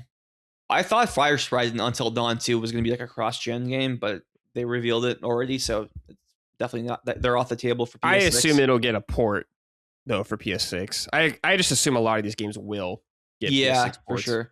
God of War Lafe, PS6 edition. Probably like I don't know, Marvel Telecom, PS6 edition. Saros, PS6 edition. Pretty much any game that comes out in 2026 or 2027. We'll get like a PS6 remaster. You're right. And what do you think about Microsoft and Helix? Do you think they stick the course? I don't know. Well, that recent stuff about Asha saying like manufacturing costs have gone up so much and some choices they made in the past 5 years are really going to affect them going forward more so than probably some of their contemporaries. So I don't know, man. Maybe Helix, like from what we heard about, Helix was supposed to be kind of this very powerful PC hybrid kind of thing like that. Maybe they'll just do like a more straight console, but a less powerful one, much cheaper. Maybe they'll just do the kind of like a Series S equivalent going forward. I'm not really sure. We're in very uncertain times right now. Yep. I'll say that. Yep. So I don't know, but getting people to jump into next gen is going to be pretty tough already, especially if the prices are very high for the next consoles. Like people like us will buy PS6, of course. Yeah. Your average Joes, they just spent money probably on GTA. or whatever. They may have just bought a PS5 for GTA or something like that. So it's going to be hard to say. Yeah, because if it's late 2026, maybe early 2027, I don't know. Yeah. And they're making a console. They're also going to make a handheld, and that's going to be pricey too. That's going to be pricey. Yeah. What's your read on that? Do you think it's going to be like the same price, slightly cheaper, maybe even more expensive? Oh, man, I think maybe. I don't know, dude. I could see it being maybe a little more, maybe. Because, like, how much is a Steam Deck right now? Let's see. Steam Deck price right now. Because I know it went up. Okay, the 512 OLED at least. So that's more. I don't know if they make the other models anymore, actually. Oh, really? I could be wrong. But anyways, just the Steam Deck OLED is $789. Yeah, I can't even see. I'm looking at Steam's website, and I can't even see the other versions. I think it's just the OLEDs now. 512 is $789, and the 1 terabyte is $949. So my guess is the handheld will be like at least 700 or 600 at least. What do you want the handheld to look like? Do you want it to look more like a traditional Vita successor, or more like a Portal? I want it to be more. I miss when handhelds were smaller. Handhelds? Yeah, where you feel like you could put in your pocket or something like that. But I understand that's just not the trend anymore. Handhelds are very big. So I assume it's going to be big as well. It's going to look like a Steam Deck or a Switch 2 Portal kind of thing. It'll probably look like the Portal, just probably a little more refined is my guess. But I don't know. Yeah, I'm looking at the Gaming Leaks subreddit right now, and they said some guy named Kepler L2, which I've heard the name before. He's like a hardware leaker, denies PS6 is getting delayed from 2027. So looks like Sony's going to stay the course, and yeah, they're probably already locked in. Oh yeah, with like the manufacturing and all that stuff. Yeah, they're probably already locked in. They're probably can't just revert course so easily. True. And there's also the argument that if they delay it to 2029, they kind of have to like reset the specs of the console. Yes. So it doesn't become like outdated. Yeah, and it's there. I saw that same guy you're talking about, Kepler, saying like they don't know if prices will be even down by 2030. Really, eh? Yeah, so they're saying like you might as well not delay it. Because like if they delay it for prices, but prices don't go down, and regardless, they'll be fucked already, or even more so. True. So yeah, it's a very a rough spot right now in the tech industry. That's for sure. Yeah, man. It's not just games; it's everything, right? Yeah. So, yep. Definitely everything is what it is. Yep. All right. Let's talk about a game I've been playing, which is The Adventures of Elliot, the Millennium Tales. This is the new Square Enix game from, I think it's Team Asano. It's an HD 2D game, so think Octopath Traveler, all that kind of stuff. Triangle Strategy looks just like that. This is an action adventure game, though. Not a turn-based game, not a strategy game like that. Nope, you're free moving. Think it's more like Zelda and like the Mana series, real-time combat, all that kind of stuff, walking around. Okay, very on brand for me, but is it like Alundra? Yeah. Okay. Yeah. Okay. It's more like that. It's like real-time, like Alundra. Stuff like that. Dope. Just for listeners, Alundra was kind of like PlayStation's Zelda game, basically, at a time. Very timely reference, yeah. Yeah. I wish, man, shout out Alundra. What a game. Yep. But anyways, yeah. Adventures of Elliot, real-time action game. It looks great so far. If you like all the HD 2D games, you're definitely going to like the visuals here. So I really like that. I'm always happy to see a new IP, especially from Square Enix. You know, they have so many. Square Enix is like one of my favorite game companies, so I'm always very happy to see them do something like that. And I've been playing the game for, I think I have like 4.5, maybe 5 hours in the game right now. Nice. And I think it's good. I don't think it's great yet or amazing or anything like that. It's not bad. I'd say it's a little above decent. It's in the good territory right now. But basically, the game is very similar to a Zelda game. In some ways, I would say, like, there are things that are very Zelda. There's like basically some shrines you go to, and they present little puzzles or challenges for you to overcome. Some are like a combat challenge where it's just like, hey, kill these dudes. Others are platforming challenges because you do have a jump button in the game. So you're jumping across like gaps and all that kind of stuff. There's this one I did where it was like a conveyor belt that goes up and some parts go down. You got to kind of navigate through all that stuff and jump gaps. And at the end of these, you usually get basically like a heart piece, and you collect 4 heart pieces and you get a new health chunk. So very Zelda in that sense. You have multiple weapons, which is kind of more mana style from what I remember, like a weapon wheel. Basically, you start with the sword. The second weapon I got was a spear. Then I got a boomerang, which is, of course, Zelda. Then a bow and all that kind of stuff. There's also, I got a hammer as well. And there's like a one I'm still missing, which I think is like a chain blade or something like that. Because I played this demo like a year ago when they first put out a demo for the game where they wanted feedback on it. I played it and they had that weapon in there. I just haven't run into it yet. Anyways, so there's that. You got some magic that I have. Like, you have a fairy companion in the game who you could control with the right stick. They can kind of control themselves as well, and they can do things like pick up Reese's for you. They can actually fight guys in combat, which is nice. And if you have like a little brother, something like that, little sibling, you got a young child you're playing with or whatever, they can play as that character as well. Oh, cool. Kind of just move around. So you got like the little brother mode, as people like to call it back in the day. Yeah. Yep. Which is cool. Like, I could see, like, if you're a dad or a mom or something like that playing with your kid. And they just want to be involved, right? They want to be involved in some way. Yeah. So you got that as well.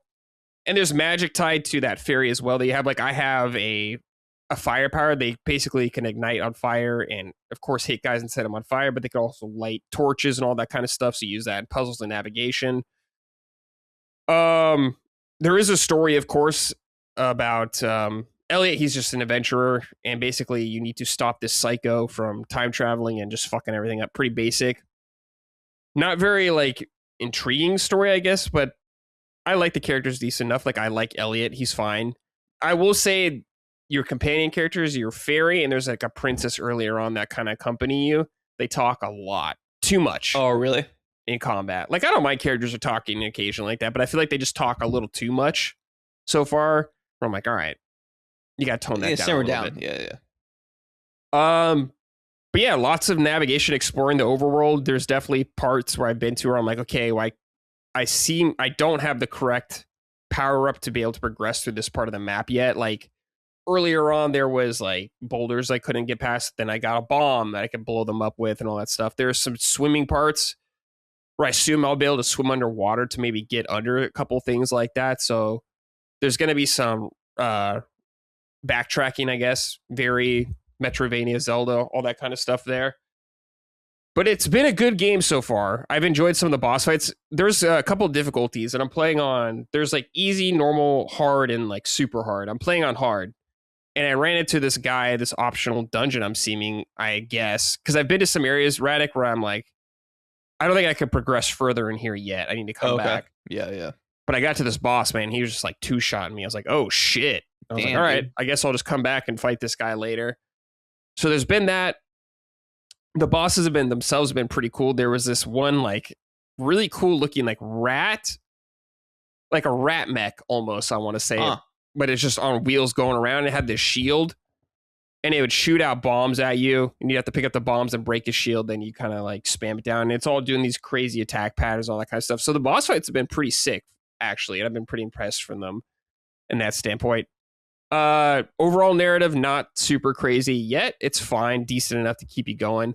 I will say the intro is kind of slow, so I think it might turn a lot of people off from going forward in the game. But there is a demo of the game as well that carries over your progress if you enjoy the game. Oh, cool. Square Enix does that a lot, right? They do that a lot, yeah. So I don't know how much or how far it goes, but if you're curious about the game, you can check it out there. It's on everything as well. PlayStation, Switch, 2, Xbox, PC. I'm playing on the PS5 version right now. But I do like it, I am a Zelda fan already, though, so it's kind of scratching that itch I always have for sure. Action-adventure games like that.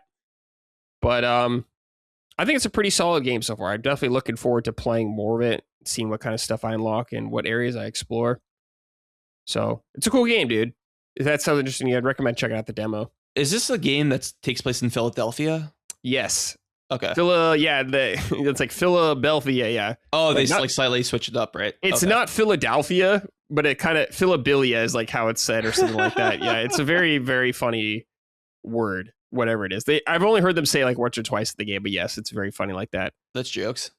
Oh, also I will say, basically you have your world map and there are little checkpoints, and of course if you die you can go back there, but there's an interesting mechanic in this game where if you die you could pay your little fairy companion to resurrect you, your money. And money's kind of tight where I've been like, I need money, all this kind of stuff, so I've been spending it willy-nilly. There's been expensive stuff to buy, like I bought a cloak where I guess it lets me kind of like slow fall now, which is really cool. Oh, cool. But anyways, you have this mechanic, and if you die, you could spend money. But if you keep dying, it increases your price every time. This price jump's pretty steep. So if you're on a boss, you got some cash, and you're like, I really just need to get over the finish line with this guy. You can resurrect yourself with some life. And if you die, you go all the way back to the last checkpoint. So you just got to make sure you hit those checkpoints very frequently if you're worried about that kind of stuff, which is cool. Yep. There's also you don't really level up in the game. Like, you're not hitting guys and getting XP and stuff in that sense. Basically, you get this currency. I think this is kind of how the scaling, like the power scaling works, is you get this currency you could spend to make magicite, which are basically gems that you could slot into your weapons to give you benefits. Like, there's some that's like, hey, your damage just goes up, or there's very specific ones where it's like, if you have 90% life or above, your crit chance goes up by a certain amount. Okay, cool. So you have that, but then you could spend money also to increase the slots, the amount of gem slots you can get. And by making more gems over time, your level increases on that, which then in turn makes more gems. So I've actually enjoyed this kind of system overall, this whole like leveling up the gems. I think they're called magicite, actually, which is that's a term from term. Okay, there we go. Yeah. They've said magicite in many games.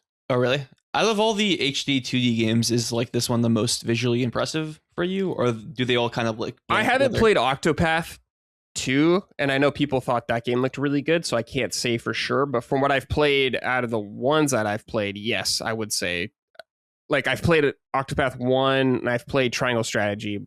But yeah, from what I've played of this one, I would say it's probably the most visually impressive. Dope. And you're not tired of the HD 2D aesthetic yet, right? Do you think they're like doing it too much? Do you want to see them switch I mean, up a little I bit? like the HD 2D aesthetic, but I do worry about like too much, maybe getting burnt out. Like, it's not exciting to me, I guess was what I'm saying. I'm not like, oh fuck, this looks insane, because we've gotten a ton of games like this already. I'm not tired of it where I'm like, it needs to go away or anything like that. I guess I'm just more neutral on it, Radec. Okay. It's not like the game itself being an HD 2D game is not necessarily a sell for me. Not anymore, right? No, like that whole novelty kind of wore off of me. It's still cool, and like there's that other Final Fantasy game coming out. I forgot what it's called. It's the Brave Exodus like port, basically. Oh, okay. Of it. Oh, so that is tied to that mobile game. Yeah, okay. It's like Octopath Zero was like that as well, which was there was an Octopath mobile game. They kind of turned it into a standalone offline game. That's what they're doing. Yeah, why can't I think Resonance? Yeah, Resonance. That's what it's called. There we go. Yeah. It's cool. Like, I'm interested just to see like some Final Fantasy characters and monsters in that style. But it's not really a style where I'm like, everything needs to be like this going forward kind of thing. Yeah. I like it. It's cool. But I hope they don't like stop experimenting with other visual styles. But I think you talked about this on the last Summon Sign, so forgive me if you... Yeah, it's like Chrono Trigger is the one you don't want in HD. Chrono Trigger, I'm like, I don't know if I like if they do it, cool, I'll definitely play it. But I like the way the original Chrono Trigger looks already. Okay. Ideally, I'd get both, is basically what I'm saying. Okay. If they do an HD 2D, cool, that's totally fine. But I want the original style as well. And I know there's a PC port of it, but I want like a proper port for everybody on every platform. And if they do, if you're gonna remake Chrono Trigger, I would like to see them be a little more ambitious with it. I know a lot of people would just be fine with HD 2D, but I like if they would do something a little more crazy. What are their plans? I'm not saying you're gonna do 3 games like Final Fantasy 7 or anything, but yeah. Maybe just a little more ambitious. Got it. But yeah, Adventures of Elliot, cool game. I'm digging it. I'll continue to play it, so I'll report back whenever I finish it for my full thoughts and all that kind of stuff. Is this? Oh, you're already too early in the game, but like. Do you see this like as like a next like sub franchise for Square Enix, or is this more like I could see the potential there. Yeah. Okay. You know what I'm hoping is I'm kind of thinking we brought this up earlier. Maybe the Uncharted 1 to Uncharted 2. Right. I could see a cool blueprint here. You could refine quite a bit. But I still like it. I still think it's pretty solid, but I think there's more you could do here. Definitely. Nice. But like I said, I'm pretty early in the game still so far, so maybe things will get even crazier. So we'll see. Dope. Yeah. Are you like worried about Square Enix? I know it's like a big question, by the way. So sorry. I would say no, not as nearly as I have been in the past. Okay, so things I are lived through turning around, right? The PS3 era and all that kind of shit. So, as a Japanese role playing fan of that era, it was a very weird time. You got 13 games though. Come on now. I know. Yep. I know. Don't get me wrong; they're fine, whatever. But it's like the whole Japanese industry was kind of in a weird spot. I would say for RPGs, especially in that era. The White Knight Chronicles era, right? Yes. Yeah, we had White Knight Chronicles versus 13 just got straight up like turned into 15 and all that kind of stuff. Eternal Sonata. Very weird time. Bunch of random stuff, yeah. That was like a time where everyone was like, we need to appeal to the West, the Western market, and not just make the games that we like to make. That's where we got the DMC reboot, you know? Yeah, exactly. From things like Commando. Yeah. Exactly. Which are fun games, but it's like, I want you guys to make you want Japanese game. Yeah, I want you to make Square Enix games. I don't want you to make games that you think we want. I want you to make games you want to make, kind of thing. Got it. So, in my opinion, like their quality of the Square games have been much higher than they have been in a long time, I would say, overall. Okay. That's dope. So, I'm not really worried from that front, but, financially, who the hell knows with that company. Got it. Oh, and speaking of Chrono Trigger, because like I never played Chrono Trigger, right? Mm-hmm. So my brother loves that game, but what's the holdup with that game? Is like some IP ownership problem? Yeah, there's probably Toei involved in all that with Akira Toriyama, okay, of course, who designed all the characters and all that kind of stuff. So I'm assuming there's something going on there. I don't really know what the deal with that game is because they did a Steam port and an iOS port, but like not anything else. Oh, really? Like within like the last decade or something like that? The last decade, yeah. There was a DS port, which is a very good port of the game, very good version. But then it's just been kind of absent. And it's weird because Square Enix has brought back so many like small games. Well, they brought back Chrono Cross, right? And that's in the same franchise? Yes, they did do Chrono Cross. They did an HD, or like a remaster of Chrono Cross. Yeah, and that's kind of like a sequel. Yeah, it's very it's confusing. Yeah. But yeah, Chrono Trigger is kind of like that one game where it's like, this is like one of your most beloved games and you haven't done much with it. Like it's kind of a shame you can't just buy Chrono Trigger on like your PlayStation or your Switch or whatever, and for it to be a good version. Oh yeah, I was about to say, I think it's on the PS3 store, like the PS1 version, which I heard is pretty. It's not good. No, load times and all that kind of shit. Oh. Yeah, bad load times, especially in an RPG where you're going in the menus and all the time and stuff like that. Oh, dude, you can't do that, dude. It has to be like swift and smooth. Yeah, right? Yeah. But it's like you can't buy that version on your PS5 or whatever. True. Yeah. So it's not easily accessible. Unless you're a sicko like me who saw his PS3 hooked up. Exactly. Yeah. Yep. Some of us still have the PS3s. Like I just put my PS3 away yesterday to get out the Wii U. Oh, nice. So there's some freaks like us, but other than that, yeah, not so much. All right. Radec, let's do Sort It Out. Basically, listeners, we just talk about something we're not too pleased with in the game industry. Could be anything, games, company, people in the industry, whatever, however person you want to do. I got no beef with people. Yeah. I'm trying to think, like, what's been going on, dude? What's the drama going on right now? I feel like it's just kind of been the same thing recently with like people talking about Xbox and so like there was the whole thing about Halo and like the split screen thing with PS Plus, where they're saying originally you needed a PS Plus account to play for both accounts to play local split screen. That was insane. Yeah. I never seen any other game do that, like ever. But now they're like, oh, that was a mistake. You don't actually need 2 PS Plus accounts or something. Do you believe that was a mistake or it was like a quiet course correction behind the scenes? I don't know, man. I really don't know. Yeah. With Xbox, I'm not really sure. So it's hard for me to say. I want to believe it was a mistake. Me too. I want to believe that. Mm-hmm. But I'll guess I'll give them the benefit of a doubt on that. I don't know, man. I guess just kind of with the price of the Steam machine, I'm like, damn. And I'm not saying it's Valve's fault or anything like that. No. It's just kind of like, holy shit, that's a lot of fucking money, dude. Where it's like, I wonder how many people I know are kind of back off about even getting one. So I'm just gonna say, just the prices of that shit. Yeah. Like, once again, not Valve's fault or whatever. I'm sure they wouldn't want it that expensive, but holy fuck, that's a lot of money. Yeah. Oh man. My sorted out. Yeah, like the one that comes to mind is like I think it's crazy. I can't remember if you talked about this last week or not. But the fact that Microsoft knew they're going to shut down Ninja 3 and use the showcase as like a trailer for investors to see like, hey, do you want to buy this? We don't believe in it. We don't want it, but you can buy it for us.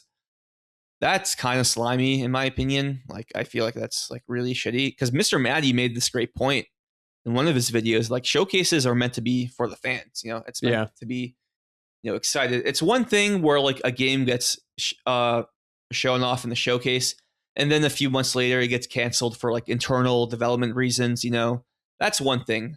But to put a game out there that you want to like not be associated with anymore, to have like another third party publisher buy it from you, sneakily, is kind of slimy in my opinion. So no, yeah, I mean, I agree. It's like you're showing off this game and you're like, hey, this game's coming out, whatever, soon. Look forward to it. You're gonna get to play it, but it's just kind of like, well, maybe you'll get to play it.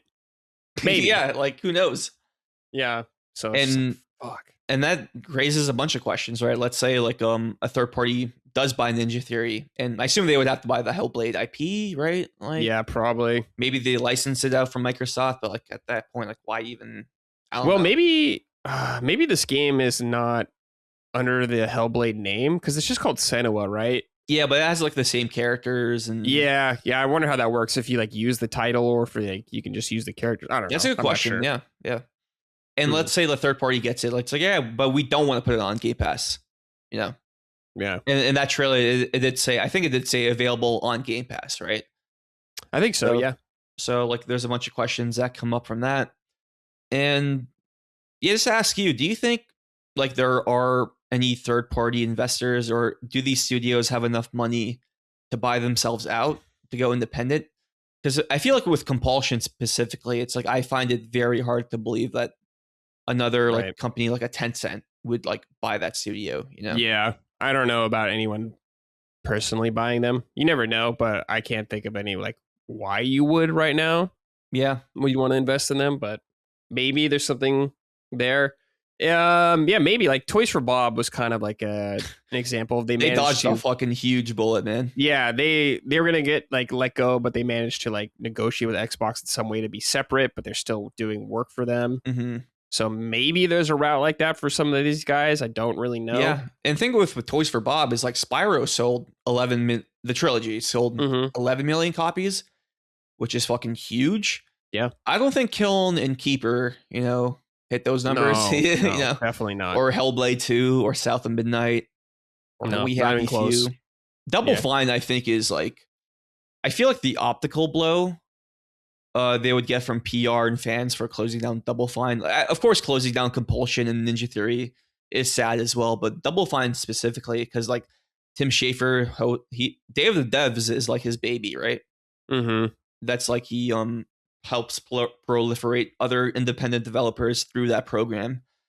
So I feel like closing Double Fine is like will be such a huge black eye for the brand. Yeah. So definitely. I mean, they're going to take some hits. It's just the reality that like Sony will take hits in their own way. Oh, yeah. Yeah. I assume Bungie for sure. I wouldn't be surprised if a studio gets shut down, which makes me sad. Definitely. Yeah. Yeah. I could see that happening. Absolutely.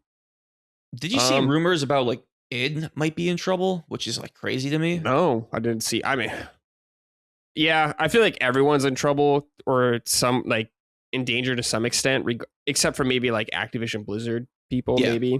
I mean, nothing's for certain, but we're just kind of up in the air right now about who's in danger.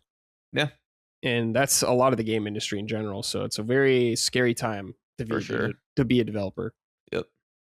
I'm going to piggyback this as well, but we were just talking about, so Chrono Trigger, get a modern port going for that game on everything. Like, you got to make this happen, dude. Get that shit going.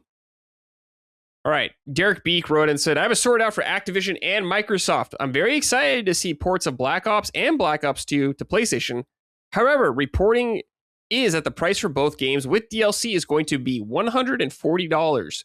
$40 for each game plus $30 for each season pass. Wow, that's crazy. Selling you season pass, like map packs and stuff separately? That's crazy. Ridiculous. Yep.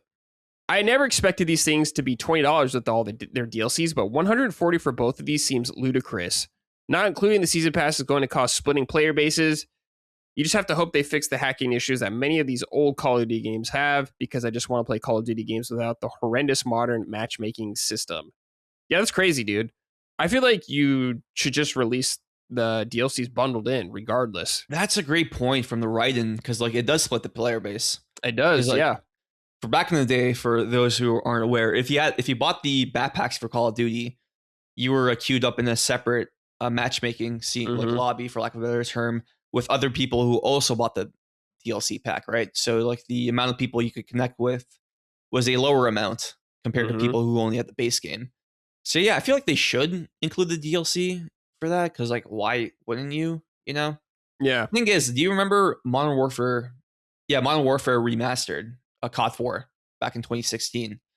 So the original game launched with 16 multiplayer maps. The remaster launched with 12 multiplayer maps, and they made you buy 4 extra multiplayer maps. Oh my god! So they literally cut content from the original game and sold it to you for like an extra $10. So this is like how Activision rolls, man. Yeah, I mean that's true. Just to be fair though, this is reporting. I don't think these are official prices yet. True. So keep that in mind. We'll see. But if this is what it's gonna be, then it's just kind of like, man, that sucks for Call of Duty fans. I will say I was really excited for this announcement, because like I love Black Ops 1 specifically. Black Ops 2 is great too. But Black Ops 1, it comes from like that golden age of Call of Duty, right? Yeah. From COD 4 to Black Ops 2. And then once Ghosts happened, that's when like it kind of started going downhill. So yeah, that would be great. The matchmaking issue, I hope the PS4 version has like, it's like, what's the word I'm looking for? It's not cross compatible with like the Xbox 360 servers and the PC. Oh, servers. like crossplay? Crossplay, yeah. I hope it's I hope it doesn't have crossplay, because like those hacked servers are really shitty. Yeah. I remember I was playing MW2 on PS3 when it was hacked, and after the first match, I literally unlocked everything. Like I unlocked all the weapon attachments, all the emblems. It's like, oh well, kind of ruins my carrot on the stick, right? Yeah. And then another match, some guy was literally shooting nukes. So I would literally just spontaneously combust when I respawn. I'm like, all right, this is great. I can't even fucking move my character, you know? So yeah, I really hope it has separate servers in that regard. Yeah, hopefully you could turn crossplay off. That's ideal. I agree. All right. Matthew O. Sullivan wrote, said, keep it up, push square. This is sort of at the end of this, so I'll just read all this.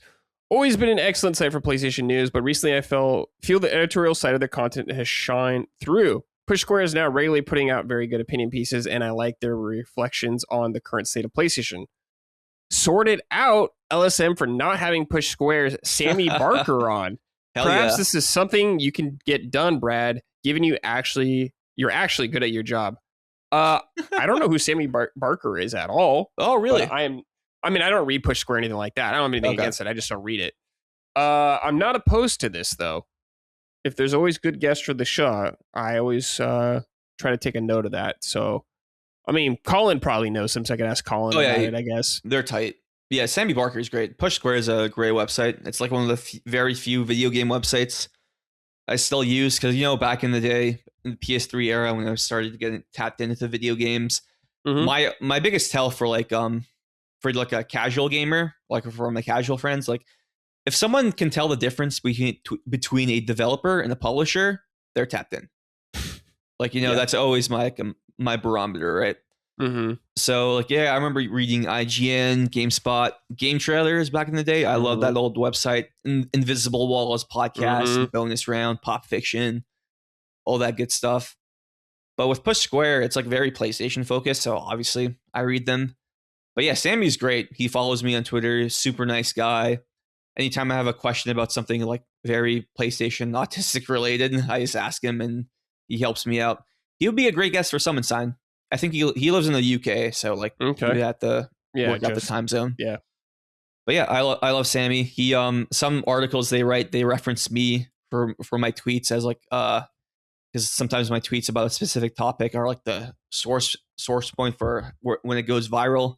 Mm-hmm. My favorite article they did is like I made a fake, like this was a joke by the way, but people thought it was real for some reason. I said that DJ Academics leaked a PlayStation showcase because like during the Drake and Kendrick Lamar beef, right? Because like they had to delay it because of the beef was going so big. And then the Push Square article was like, no, this is not happening. It's like it's because of a Twitter user / troll named Radec who's just trying to tie in PlayStation buzzwords into the fucking hot topic thing. And they complimented me, which was like very fun. There's a very funny article. So yeah, that's shout out to Sammy and Push where Square. you got Colin on something. I forgot what it was. Oh but yeah, you trolled him on something. I forgot. Oh, Patapon, Super Bowl. Oh, that was it. Yeah, dude, he got so mad, man. Yeah. That was so funny. That's so funny, dude. Yeah. Hey, I don't regret it. Yeah, no, absolutely not. Yeah. All right, Radec, let's do keep it up. Exact opposite. Stuff we're pleased with in gaming. Keep it up to local gaming, just like co-op couch gaming. So here in Maryland, I'm with Babe Ruthless, her partner Jean. Jean came over the day I came. I arrived in Maryland, and we just played a bunch of fighting games. And cool. Bro, I think Jean made a tweet about this well, and I completely agree. It's like the energy you feel in a local setting, like and you can see your friends right beside you yelling and screaming while you're playing fighting games. It's just, you're never going to beat that, dude. It's so much fun. Like I love fighting games, but I'm more of a casual guy, casual fan. BR and her partner are like really into fighting games. So just seeing them like kick my ass, even though I'm getting bodied, it's like so much fun. I actually made a list of all the games we played because we've been like playing a bunch every night. Tekken Tag Tournament 2, which apparently is like the worst selling Tekken game. It bombed, but this game is so fire. Like Tekken just has so much sauce in general, fashion, animations, gameplay, music, so much fun. 2XKO, the League of Legends fighting game. Terrible name in my opinion, just an awful name. Yep. But really fun game. Dead or Alive 5, which is a PS3 game. We got a PS4 remaster. Pretty fun. It has Mai from Fatal Fury as a guest character. Oh, okay. She's the one with like the fucking huge rack. Oh yeah, everyone knows who Mai is. Yeah. Yep. Guilty Gear Strive. I never played a Guilty Gear game before, but this one, Arc System Works games, I realize are just like beautiful. Oh yeah, like, absolutely gorgeous. They did Dragon Ball Fighters, right? I played a little bit of that, and that game it literally looks like the anime. You know? Yeah, it looks insane. Really cool. Blaze Blue Cross Tag Battle. This is the one with Persona characters. I think Ruby RWBY. It was like an anime from Rooster Teeth, something like that. I have no idea what that is, but that was a fun game. PlayStation All Stars, of course. I had to. That was the only game I won my matches. You made him play that, yeah. That was the only one where I actually had like some chance, and I did win, thankfully enough. Super Smash Brothers Ultimate, a better platform fighter. Unfortunately, I have to say that, but it is true. It is better than PlayStation All Stars. So. It is. Who are you playing in that? So my mains are Terry. Okay, cool. Fatal Fury, Ken, and Pac-Man. Okay, Pac-Man. Interesting. And dude, like these guys are like Snake. They main Solid Snake. Okay. And I realize Solid Snake mains are fucking insane with the way they play. They keep throwing the grenade. I have to watch out for mines, Claymore, the fucking annoying ass rocket he can control. Yeah, what is that called? Like Nikita or something? I'm trying to remember. Yeah, Nikita, right? I think so. And I always love Snake's like recovery move where he has like the Fulton. Yeah, thing. yeah. Lifts him up. Very funny, very funny. So that was great. A game called Under Night in Birth. Yes, I know this. Yeah. So this was my first time looking at the game. Really cool game. I was like, it's an anime fighter, right? Or it looks like anime. It looks like an anime. I think it's a original IP. Yes, I think, but the stages are like based on actual locations in Japan. Very like liminal space coded, which is really cool. Of course, we did Street Fighter 6, Tekken 8, Mortal Kombat 1. The last two I want to shout out: Rival Schools through the collection. Dude, hell yeah! First time playing it, my friend back in the day. Yeah. It's a really cool idea for a fighting game, like just like a high school clubs, factions beefing with each other. I was playing that against Gene, and Gene was like whooping my ass, bro. Like fucking, he was fucking bodying me in that game. I used to play as the baseball character. I forgot his name. Oh yeah, he was cool. I tried out the soccer guy. Okay. Yeah. Really cool game. And then we also did a shitty game called Capcom Fighting Evolution, which is a fucking garbage game. It has like Street Fighter characters, Darkstalkers characters, and characters from a game called Red Earth, which is a single player RPG fighting game. And I actually really like Red Earth a lot. Like I played that for the first time a few months ago, and I thought, this game was fire. And another game I want to talk about that they got me to play was Theater Rhythm Final Barline, which is the Final Fantasy rhythm game. Because let me just show this to you right now. They made me play it with an arcade stick. Cool. So this is custom made. Think of it as like this is actually part of an arcade board, and they got like a custom made. They ripped it off and added like a few buttons here and there. Really fucking cool. Yeah, that's really sick. Cool game. Yeah, I was like so nervous like seeing them play because I saw all the buttons. I'm like, oh man, am I gonna have to like fucking go ham? Am I gonna like fucking just flop and embarrass myself? No, it's actually pretty easy to control. So. Yeah, I'm sure you agree, bro. That's the energy of local play in video games. That's when I stopped playing fighting games mostly is after like the PS3 era when everything started to go online. Yeah. Kind of multiplayer. I played way less fighters at that point. What are some of your favorite fighting games? I'm actually curious.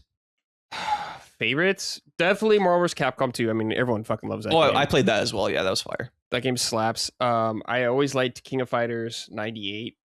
A lot. I used to play that quite a bit. Dope. I did like some of the Darkstalkers games. I don't remember exactly which ones I played because my friend just had some, so we'd play. Like basically, there's a lot of just like we played what people had kind of thing. Yeah, for sure. Soul Calibur 2 was one of my favorites as well. Let me guess. Fucking love that game. GameCube version. Of course, everyone had the GameCube version. It was by far the best. Like Hihachi, it's like okay, I guess. Yeah. Or you could have Link, and it's like, well, everyone's gonna take Link. True. Yeah, Spawn was all right. So that I played a lot. Smash Brothers, definitely. I've played all the Smashes. Yeah. Big time. I used to like Mortal Kombat. I haven't played like a lot of the new Mortal Kombat games. I used to like Mortal Kombat back in the day. Like, I actually played a lot of 3, I remember, on Super Nintendo with my brother. We used to play that a lot. And shout out to Deadly Alliance Mortal Kombat game on PS2. Oh, really? Yeah, me and my brother used to play that. That was fun as fuck. In terms of other fighting games, I'm trying to think. Like pretty much all the Capcom games. Like we brought up Rival Schools earlier. Power Stone? Played some of that. Yeah, definitely played Power Stone on Dreamcast. I'm trying to think. Pretty much like everything. Like I even had Star Wars Masters of Terrakasi on PS1. Oh man, that game sucks, but it was cool at the time. I guess. Yeah. I mean, it wasn't good, but it's like played it anyways, kind of thing like that. True. Any Tekkens? Yeah, I played a little bit of Tekken 1 and 2, but after that, this was mostly in the arcade too. Oh, nice. Tekken 1 and 2. I didn't play a lot of the PlayStation ports, but yeah, I haven't played a lot of. I haven't played a ton of Tekkens. Like I played a lot more Street Fighter and stuff like that, like Third Strike and Alpha games. But other than that, I kind of just fell off fighting games in general from that on. So like, if you don't mind me asking, like, who are some of your standout fighting game characters? Like, who really sticks out to you? For Mortal Kombat, I was always a Sub-Zero main. Hell yeah, dude. I was always Sub-Zero. My brother was always Scorpion. So that was always sick. Street Fighter, it was always like Ryu or Ken. Definitely. Dope. Were like the two go-to guys. Yeah, like King of Fighters, of course, I would have Terry. I mean, how can you not have Terry Bogard? Yep. Bud Knuckle and all that kind of shit. Like, you gotta have him. Power Marvel's Marvel's Capcom. I'm trying to remember. I liked having Mega Man and Jill, I want to say. And maybe Jill really had cool moves. Like she can summon like the dog and the crow, zombies. Yeah, and the zombies. Yeah, she was really cool in that sense. I did have that Persona fighting game Arena, Persona 4 Arena. I heard it's pretty good. It's pretty good. I didn't play a ton of it, but I remember I bought it on PS3 and I own it. It's somewhere, but yeah. I played some of Dragon Ball FighterZ a little bit. Not a whole lot though, but I was like, this game's sick. Yeah.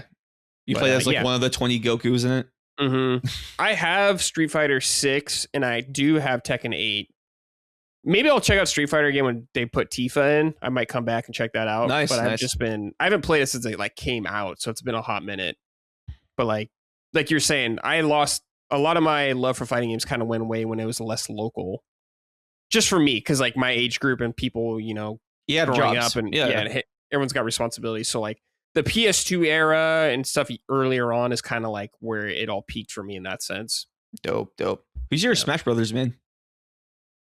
It depends on the game, I guess. Mostly now in Ultimate, I would say I played probably Cloud the most. Yeah, I could have figured. Cloud, or Sephiroth? I like the Dragon Quest hero. Yeah, Sephiroth's cool. Sora's cool, of course. I mean, All the Ultimate Square is Enix definitely the characters. one. Yeah, exactly. Definitely with Ultimate is definitely the one where I was like checking out the most characters. Original Smash is definitely Link. Link and Samus probably. Then Melee, probably Link. Someone else. Ganondorf I liked a lot too. Cool. All the Zelda characters. Brawl, Snake was a sick addition. Yeah. Yeah. I don't know. A lot. Dude, I'd have to look at all the fight. There's so many fucking fighting games. It's like hard for me to remember all of them. Dude, I didn't even list all of them, and I have we played so many more. Yeah, there's a bunch of so obscure many. ones, bunch of popular ones. It's a whole rabbit hole for sure. Yeah, definitely. You ever play like Guys? Yes, the PS1 game. Yeah. I did Yeah. play that. I rented that. That was a sick rental. I remember Dope. like renting Bloody Roar and stuff like that. Bloody Roar is sick, dude. Yeah, Chris Reagan actually really likes those games. Really? Mm-hmm. Oh, that's surprising. Because I didn't. Yeah. I assume he doesn't like them for like the furry culture. No, I mean, I don't know. He just told me he really liked Bloody Roar. I was like, what the fuck, dude? What a weird pick, but cool. Hell yeah. For me, keep it up. I'm just gonna piggyback off you. I think that's a great one. Local co-op. I love that kind of shit. It's rare depending on your age range, but when you get your buds together and you're all playing a game, it's fucking awesome. So I respect any game company that tries to keep that alive. Yeah, that's why, not really I feel like a sorted out, then keep it up so it like kind of balances itself out. But at least Xbox did fix the Halo campaign involved situation with the local co-op. Because I never really played a Halo campaign before. So this new Halo campaign involved will be my first entry. Cool. All right. I played a lot of Infinite multiplayer when it came out with my friends because it was like free to play. Mm-hmm. But like I hear nothing but great things about the Halo campaigns, especially more specifically the Bungie ones. I should clarify. So I'm in for a treat, right? With those, the first one. Hell yeah. Yeah. I haven't played through Halo 1 since before 3 came out, which is like 2008. So it's been a while for me. So I want to replay through them as well. Dope. Be fun. All right. Siler wrote and said, "Hey, Radec. With all the gloom in the air with these Gigacorps fixing their financials by shutting down studios, I want to give it keep it up." Wait, did I put this in the wrong category? I did. Oh, no, this is keep it up, not sort out. I want to give keep it up to Mount Rushmore of studios, Monolith Soft, Capcom Division 1, Naughty Dog, and id Software. Which 4 developer logos would you have carved at the side of a mountain? Just remember, the sleeping homunculus Link can't hurt you. All right, Radec, your game studio, Mount Rushmore. Personal, or should I try to be just do personal? Personal, just do personal. Yeah. Rockstar. I got to put Rockstar. The thing with Rockstar is like it gets really complicated because like it's not just one. There's not just one Rockstar team, right? There's Rockstar we can keep Toronto. We can keep it simple though. You can just be like just Rockstar in general. All right, yeah, because like if I put Rockstar Toronto, it's like they only did the Warriors, dude. That's like all right. No, yeah. And I love the Warriors, by the way. Great game. So Rockstar would have to be one of them. Isolate Grand Theft Auto, Red Dead, Warriors, Bully. Come on now. Max Payne 3, just Manhunt, like a bunch of bangers, like absolute bangers. So that would be on there for sure. Naughty Dog, like Crash Bandicoot, Jack, Uncharted, Last of Us, like that alone is worthy of a spot for me. So this one might be a little weird because it's technically 2 different developers, but they're headed by the same guy, Kojima Productions. Because I know, well, technically he did the company called Kojima Productions version 1 to do all the Metal Gear stuff. And then when they revived themselves after he split from Konami, they did the Death Stranding games. So that would have to be number 3. Dude, Death Stranding. So fucking good, dude. I love that game so much, man. Number 4. It might be pretty basic, but Santa Monica. I love God of War so much. Never really missed. I know they made Kinetica, which is also a cool game. Yeah. And part of me is like, and some people think I'm trolling when I say this, but like part of me was hoping that like when we didn't know what they were working on, it was like maybe they're gonna reboot Connecticut like a weird like cool way. But no, it's another God of War game, which I'm also super excited about. So Santa Monica, Naughty Dog, Rockstar, Kojima Productions is my Mount Rushmore of developers. For me, I'm definitely gonna put From Software on there. Oh yeah, that's a good one. They're just fucking insane. Because of they did Cookies and Cream, right? Exactly. Yeah. Yes, for sure. The hit PS2 game Cookies and Cream, yep. Of course. I'm gonna put Square Enix on there because I just love their shit. Capcom, yep. I'm putting on there because I love their shit as well. Nice. And I'm gonna put Nintendo on there. You know, wouldn't be here without them. That's true. And they're just still continuing to do very well even to this day. So, yeah. What's your favorite FromSoft game? I actually don't know. Favorite FromSoft game? I feel like it's either Elden Ring or Sekiro, I think, right now. Ooh, I still need to play Sekiro. Yeah, it's fucking awesome. I love that. Thing is, it's like an Activision game, right? So it's always going to be it's like published by them, yeah. Published here in the United States or like really? West. In Japan, it wasn't. So yeah, like one of my favorite like stories about that game is like since it was published by Activision, it was originally going to be a Tenchu game at first, right? So that's why From Software teamed up with Activision because Activision owns that IP. And then later on, they made it a Sekiro game. I think From Software owns Tenchu now. I think. Really? Yeah, let me double check this. Okay. I could be wrong though. Yeah, they own it. They acquired it, rolled rights from Activision in 2004. Dope. Hell yeah, dude. Okay. So there's always a chance. You were half right there. Gotcha. Thank you. Do you ever see them going back to Tenchu?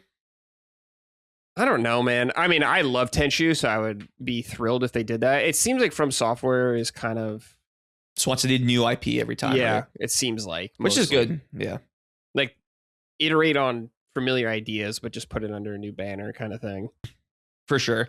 Because I never played Armored Core, but the fact that they did another one in this like new From Software era, kind of like, I feel like that's the reason why the game sold so well because they built up a reputation since Demon's Souls. Yeah. So it would be cool to see like Tenchu get that same treatment, you know? I agree. I agree. I think anything they just do now is going to get attention. Yeah, true. What's your read on Dustbloods? I'm excited for it. I hope it's good. I'm kind of bummed it's only on Switch 2. Playing an online multiplayer game like that on Switch 2 only is not ideal for me, but I'm definitely going to play it. And I think it's a smart move for Nintendo to lock this game down. Get an exclusive From Software game. That's crazy. Does Nintendo own the IP? Or probably not, right? I don't know. I don't think so. Okay. We might not know until it's actually out. I have no idea though. Okay. But we'll see. Playtest this summer, right? Yeah, supposedly, yeah. Coming out. I liked Night Rain quite a bit, so I'm more excited for this. I still get back on that because Night Rain, one thing that kind of appealed one of the most appealing things about it to me was like it uses enemies from the Dark Souls trilogy in there, right? It's non-canon, right? No, yeah, I wouldn't. Yeah, don't worry about it. Okay, got it. Don't worry about it. I'll watch the Vati video breakdown. Yeah. Don't worry about that. Optimus Pounds wrote it, said, a non-gaming related keep it up to the World Cup vibes, specifically the Scots who have taken over Boston for their matches here and have completely drank the bars dry. Having lived here for well over a decade, I didn't know how much we needed this invasion. We take everything way too seriously in New England, not unlike the online gaming community, by the way, and the Scots are here to remind us to lighten the F up and have some damn fun and enjoy what we have. Yeah, World Cup vibes going on right now. It's so good, dude. Yeah. Oh, you're in. Are they playing near you, like a stadium, like a few hours away? Right. They did. I think their first game. I think it was like in LA. Oh, nice. But I don't think the rest of their games are. Let me look this up. Next USA World Cup. Because I know like the US has like 12 cities they're playing in. Canada has 2 and Mexico has 2. Okay. But okay, so I guess they're playing in San Francisco next. Oh, nice. But that's gonna be expensive as fuck. Like I'd go to this game. No way. Yeah. Oh, there's one in Los Angeles apparently later on. Oh, nice. Final one's in New York, I think. New right? York. Yeah. Yeah. Jersey Stadium. Okay, cool. Are you? You're not really a sports guy, right? No, I mean, I don't have anything against them. I just don't really Yeah. pay attention to them or anything. Got it. I agree with Radec, man. Like the World Cup vibes have been fucking awesome. It's really nice to see like the world united, in a way. I feel like it really needs it, Yeah. Just like I've been like keeping up for the games as much as I can. It's just great vibes all around. When I was traveling to Maryland, as the writer mentions, I saw a lot of Scottish people. Everyone's like wearing their kilts. That's funny. Cool. Show support. And yeah, it's been great. So like it kind of makes me wish the World Cup was like an every year kind of thing, but I feel like the fact that it's every 4 years makes it even more special, right? Yeah, so definitely. So all right. Let's do a game recommendation from the audience for the audience. Captain Bon Clay wrote and said, "Howdy, Summoners. I come with you with a game recommendation. Mole by Off Black Creations is an absolutely fantastic horror adventure game about piloting a subterranean digging vessel looking for the source of a mysterious signal that is causing everyone on Earth to have dreams of their deceased loved ones who tell them one thing: dig, come and find me. The game is $12.99 on Steam, and I was hooked in the first 10 minutes by this incredible story, and every plot point had me more invested. I can't recommend this game enough." Well, there you go, audience. Little tiny game for you there. Mole by Off Black Creations. dope. All right. Radec, 007 First Light. I have not had a chance to play this yet. Really? I do own it, but I haven't had a chance to play it yet, and I want to. Oh, dude, you're gonna love it, man.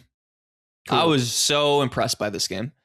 So when they revealed it, well, they had its own state of play last year, right?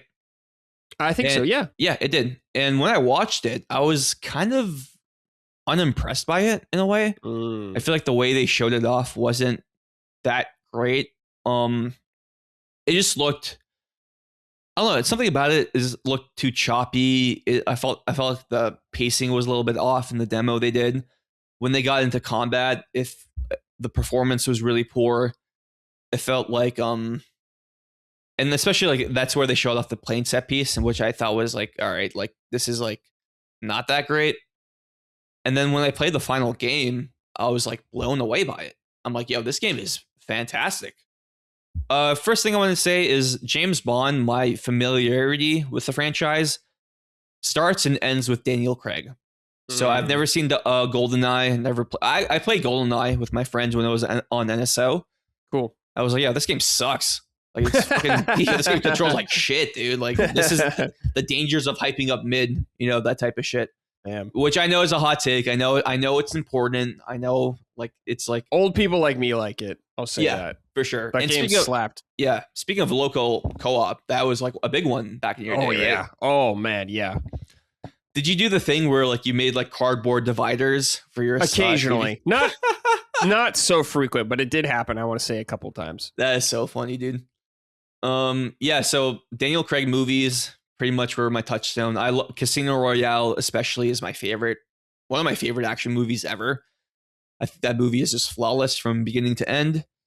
I never really played any of the other James Bond games, like post GoldenEye. Same. Yeah, like people mentioned Nightfire, never played that. There were like some shitty PS3 360 Daniel Craig games I never played. So, and I never really played Hitman that much. My brother did, so I watched him play it a lot. I was always like kind of, this is such a stupid kid thing. I was like kind of scared of like Agent 47. My brother would like tease me like if you fuck up, he's gonna come and get you. Like, oh no, that's funny. Yeah, like the movie, like the first movie, I'm kind of nostalgic about too. There's like that's Easter egg scene in the movie where like Hitman walks into the room. Some kids are playing on the PlayStation, like one of the old Hitman games. Yeah, I don't know why I remember that, but and I never like the new Hitman games that I haven't played. James Bond makes me want to play those games now because I thought this game was fucking awesome. Performances are great. I really like the I feel like it's way more linear than Hitman from what everyone tells me in terms of like how you can that's what I've heard, yeah. Every mission. But since I haven't played Hitman, to me I was like, oh yeah, I have a lot of options on how to tackle this specific mission, right? I'll do like an early level mission, not to give too many spoilers, but like you're at like a club, right? And to progress, like you can either like steal someone's identity and go up the stairs, like, oh yeah, I'm a VIP, I'll just walk up the stairs, or you can pretend to be a waiter, or you can just like climb around the fucking scaffolding and sneak up that way, or and you can do like you can like distract the security guard and find your way up the stairs. So like already like 4 different options just to progress this one aspect of a story mission, which is really cool. The hand-to-hand combat is very Arkham coded, which I like. I like the Batman Arkham style combat a lot. And it turns out the guy who made that style of Arkham combat did work on this game. Mm-hmm. So that's why it feels very familiar. I also love how like James Bond can just like pick up shit and just like fucking like throw it at them, which is really cool.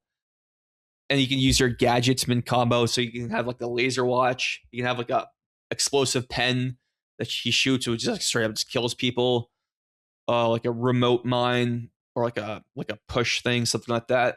Really cool stuff. The guy who plays James Bond, I think his name is Patrick Gibson. Yeah, that sounds right. Yeah, fantastic. He's really cool. I like this is like an origin story for Bond. So like it really starts before he becomes a 00 and he works his way to become the 007 we all know and love.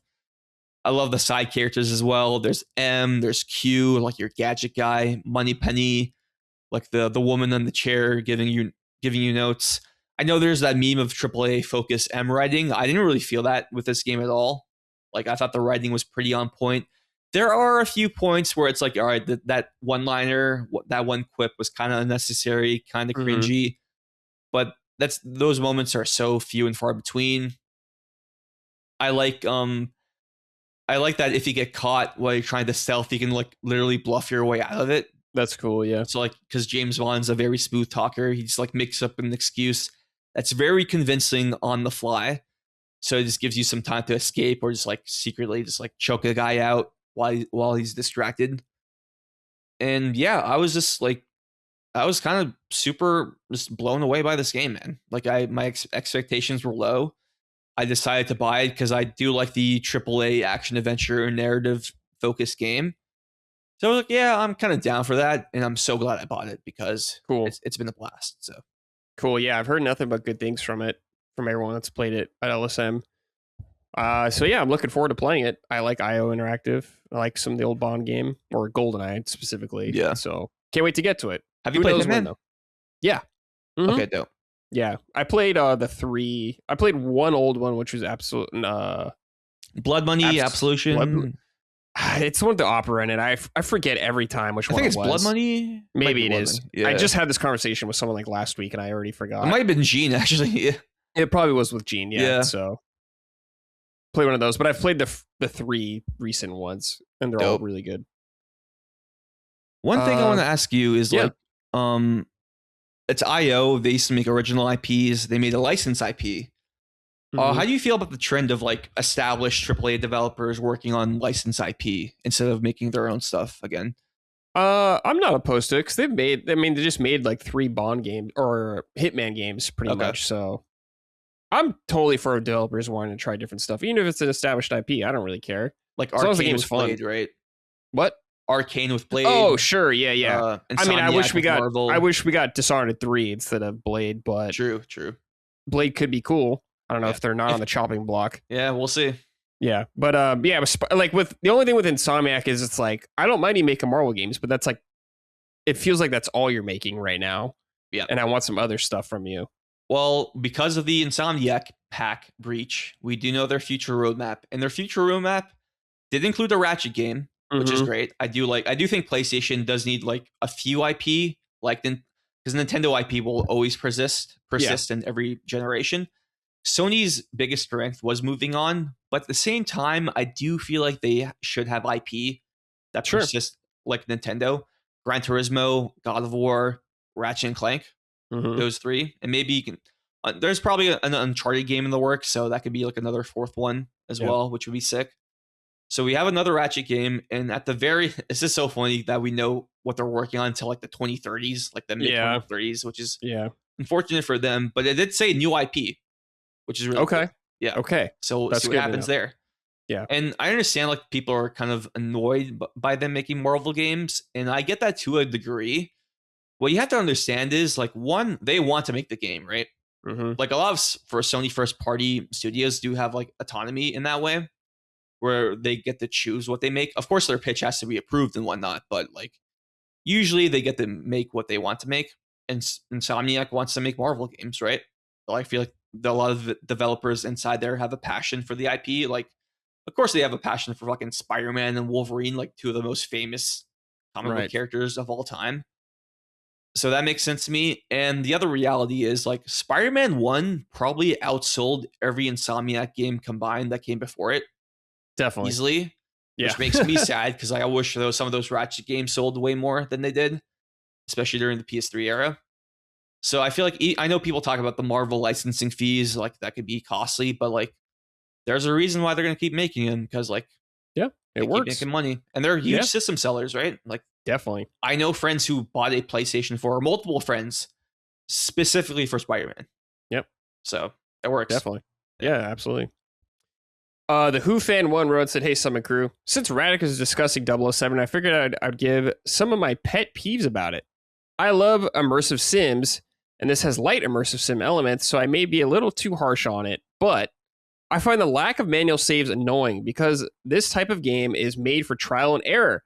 Messing up something you want to try often puts you back 15 to 30 minutes plus, and the loading times for this game are not only longer than any other PS5 game I've played, but long for even last-gen games.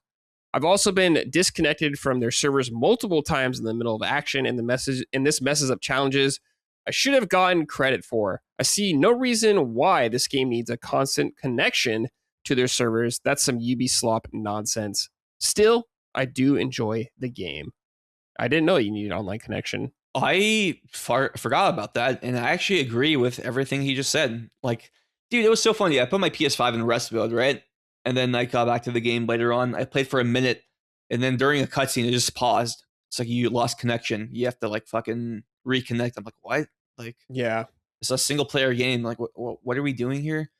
The load times, I did notice that too. Like, I think I either died or I reloaded a checkpoint. And one thing, it did bring me back like 10 minutes. Because I feel like the way the game is like structured, they want, like, if you get caught, you're kind of supposed to like fight it out. Because that's something like James Bond would do. It's like he just has to improvise. It's like, oh shit, I guess I'm fucking using my fists and shooting guns, like throwing. That's another thing I like. You can like throw your guns after you like that's cool. Run out of ammo, which is pretty sick. I wish more games did that. But yeah, like I reloaded the checkpoint and like it brought me back 10 minutes. I was like, okay, I'm not going to do that again. And the load times are really long, man. I don't know if that's because like it's the way the game's structured. There's like so many NPCs that you can interact with. It probably has to like fucking reload all that data again. But yeah, like the load times when I was waiting like 30 seconds, I was like, oh, am I playing a PS4 game? Gross, you know? Gross. That's crazy. Yeah, fair, very fair. Yeah, very fair. I agree with all of that. Yeah. All right, I'll talk about this relatively quickly. It's our last game, which is The Legend of Zelda Twilight Princess. I streamed some of this yesterday. This came out in 2006 originally on the Wii. It was supposed to be a GameCube game first. Did it come out on GameCube? It did. Okay. I have it right here. And hell yeah. It came out a month later on GameCube. They wanted you to buy the Wii version first. Okay. But anyways, this has been one of my top Zeldas of all time. I've always really loved this game. I think it's excellent, and I still think it's kind of overlooked and underrated compared to many other Zelda games. So I decided just to revisit it on stream. And the one thing you may have heard about this game, and it's kind of infamous, is it has a slow beginning. And it does. The intro of the game is pretty long. It's like 2 hours, maybe even longer. Oh, wow. Where you're just kind of like in this village, you're getting to know the citizens, you're just doing tasks, you're herding goats and all that kind of shit. And it can be you're catching fish and feeding it to a cat. Very basic stuff. And I could see people bouncing off, and a lot of people did bounce off on the intro of the game. But I kind of like it because you get time to get to know the village and the stakes of like knowing what you're fighting for exactly. Basically, these people get kidnapped, and you go out and rescue them and all this kind of stuff. And during all that, Link gets trapped in this Twilight realm and turns into the wolf and meets Midna, who, in my opinion, is the best Zelda companion character ever. Really? Any of their games? Yeah, by far. And this game has a very kind of like a dark and somber tone going throughout for most of it. Shit's fucked up where they're at. People are terrified of what's going on. They're trapped in this Twilight realm. You could turn to the wolf and talk to animals, which I think is kind of cool, and get all their perspective. I always love that kind of stuff. But what's really great about this game to me is it has some of the best dungeons in a Zelda game. And dungeons are a huge part of Zelda's to me. It's my biggest gripes with the Breath of the Wild and Tears of the Kingdom era games, or those two in particular, is their dungeons. I'm not. You didn't like the Divine Beasts? No, I'm not super big fan of those. Not only from a theming perspective, because this game has excellent theming for their dungeons. Snow Peak Ruins, listeners, if you've played that dungeon, you'll know what I'm talking about. But it's just like their design, I think, is much more interesting. I think Breath of the Wild and Tears of the Kingdom have really sick design that you can kind of just do whatever you want. I like that kind of stuff. But in Tears of the Kingdom in particular, you can just kind of skip whole parts of it, which I think is cool on one hand, but the other hand, I'm like, man, it doesn't feel as satisfying to go through a well-crafted kind of thing in that sense, where you go in a kind of linear fashion. I like the story in the game with the villains, Zant and other villains and stuff like that, taking over Hyrule in the state of just being in Twilight. This game is pretty much Ocarina 2.0. Okay. Is how it's basically presented, I would say. When Ocarina of Time came out, of course, we had Majora's Mask, which is dramatically different systems. But then we had the Wind Waker, and that you probably won't remember, Radec, but when that game got revealed, a lot of people were not happy about the visual style. Really? Yeah, it was a humongous controversy. People hated it. They would call it Zelda for its cell shading, like in a derogatory term. Now everyone loves the Wind Waker. So things have changed on that front. But Twilight Princess was kind of their answer of people just wanting more Ocarina of Time or that style, and this is that game. And it's hard for me to choose which one I like more. Ocarina of Time by far is the more important and influential game compared to this game, but I think this game does a lot of things better in terms of like gameplay and dungeons and some story elements. I think it's better. Ocarina of Time is a much more simplistic game, but I think that works to its advantage in many ways, where this is a much larger Zelda game. Maybe, I wouldn't say bloated. Maybe the beginning is a little bloated, but other than that, I don't think so. There's some really, I'm going to continue playing it, but there's like things I can't wait to get to. Like, I get excited about being like, oh, I'm going to do this dungeon now. I can't wait to do that. Like, I love going through that kind of shit.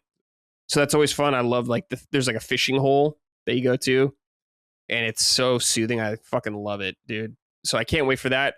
But Twilight Princess to me is like one of my favorite Zelda games, and it's super annoying that you can't play it on anything modern. There is no NSO port of it yet for the GameCube app, which I assume there will be. There is no Switch port of this as well. This is like the most recent version of the game, a Wii U copy of it, and it's an expensive game. It's like $100 or something or more. Wow.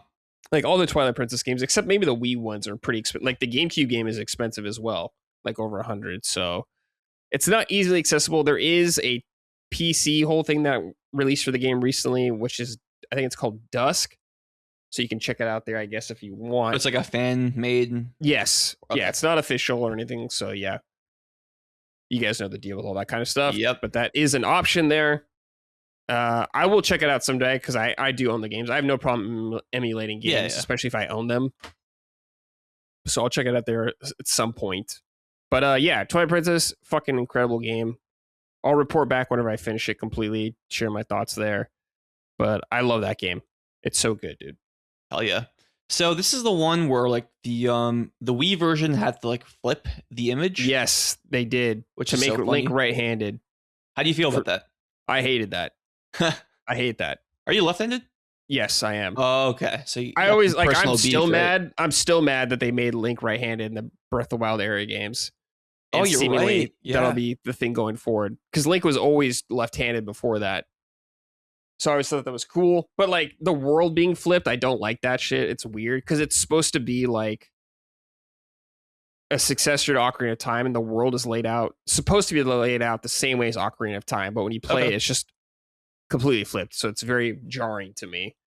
You can actually do that in the Wii version or in this version as well with like a hard mode. Oh, cool. With the world flip. So it's there, but I prefer the normal canon world, I guess I should say. Nice. And you mentioned this is higher in your rankings, so like top 3, top 5? Probably, yeah. Top 5 for sure. Nice. Definitely. I don't know about maybe top 3, yeah, probably, I would say. Dope. So it's a very high. Yeah, that reminded me. I did play another Zelda game on the Wii. And this is Skyward Sword? No, my mom bought the Zapper. Oh, crossbow training, yes. I played that game, and that one has like it reuses assets from from Twilight Princess. Right. Yep. Yeah. That was a fun gimmick game, you know. Yeah. Like, yeah. Not a bad thing. Not a few hours here and there, and for a while that was like my largest touchstone to Zelda. The Zelda franchise, just this fucking random spin-off game. That's funny, dude. We have no questions about the Ocarina of Time remake and the docket, right? No. All right, so I gotta ask you, man. Like, I did see like there's like do you think of the opposite thing is happening now, like where people want they're unhappy that it might be too realistic of an art style? It's like, no, we want a more stylized version. Yeah, I think Zelda changes its art style kind of very frequently, all the time. I would say all the time. Yeah, basically. So there's always complaining about it. My thing with the Ocarina of Time remake is we just seen like one brief shot of Link kind of laying in a bed. Yep. And I wasn't like sold on that art style just from that one shot. Basically where I'm at is like, I need to see the game actually in action to get a big feel of it. I'm like pretty neutral on it right now. I don't love it. I don't hate it. I'm just kind of like, whatever. But I need to see the actual game to get a better feel of it. So, I mean, it's Ocarina of Time, so I think they won't mess it up. I pray they don't mess it up, but I don't think they will because it's such an important game. For sure. And how crazy do you think they're going to be with the changes? Like, do you think Link is going to jump? I would love for them to make crazy changes for this. Ideally, I would want them to make changes and add new content. Like there's cut content from the original that we never got that I would love for them to put in the game. I'm pretty open for them going crazy with it because you can play the original on Switch right now if you want. Yeah. It's there. So I don't have a problem with that. But I think I'm going to guess they're going to play it pretty safe. Okay. Because it is such a beloved game and maybe they're worried about people getting upset, and based off their past Zelda remakes, I don't think they'll change much. Okay, so I make this joke all the time on Spawncast, and I'm only half joking, but how cool would it be if Link actually talked? I'm not opposed to Link talking at all. Okay. I don't want him talking a lot, though. I don't want him being a chatty-ass character like Drake or anything like that. I think Link needs to be a more stoic, quiet character. But I don't care if he talks, like, has a few lines. Okay. In fact, I think it's getting to perhaps a weird point where characters in Zelda games are talking and he's not talking. Yeah, that was always like kind of the jarring thing about Breath of the Wild to me. Like Zelda talks. Link doesn't. That was the first like game with like traditional voice acting, really? I guess you could say. Yeah. Oh, dope. Like actual like voice lines and stuff like. Not the CDI games. I know someone's writing in about the CDI games. Shut up. I'm not talking about those. We don't talk about that shit. Yep. But yeah, I assume they're making the Ocarina of Time remake because I feel like the movie aesthetically is going for that vibe. Yeah. But, I always ask you about the movie, man. Feeling good? I'm scared, worried. I'm okay. When they first announced it and I saw who's attached to it, I was like, oh fuck.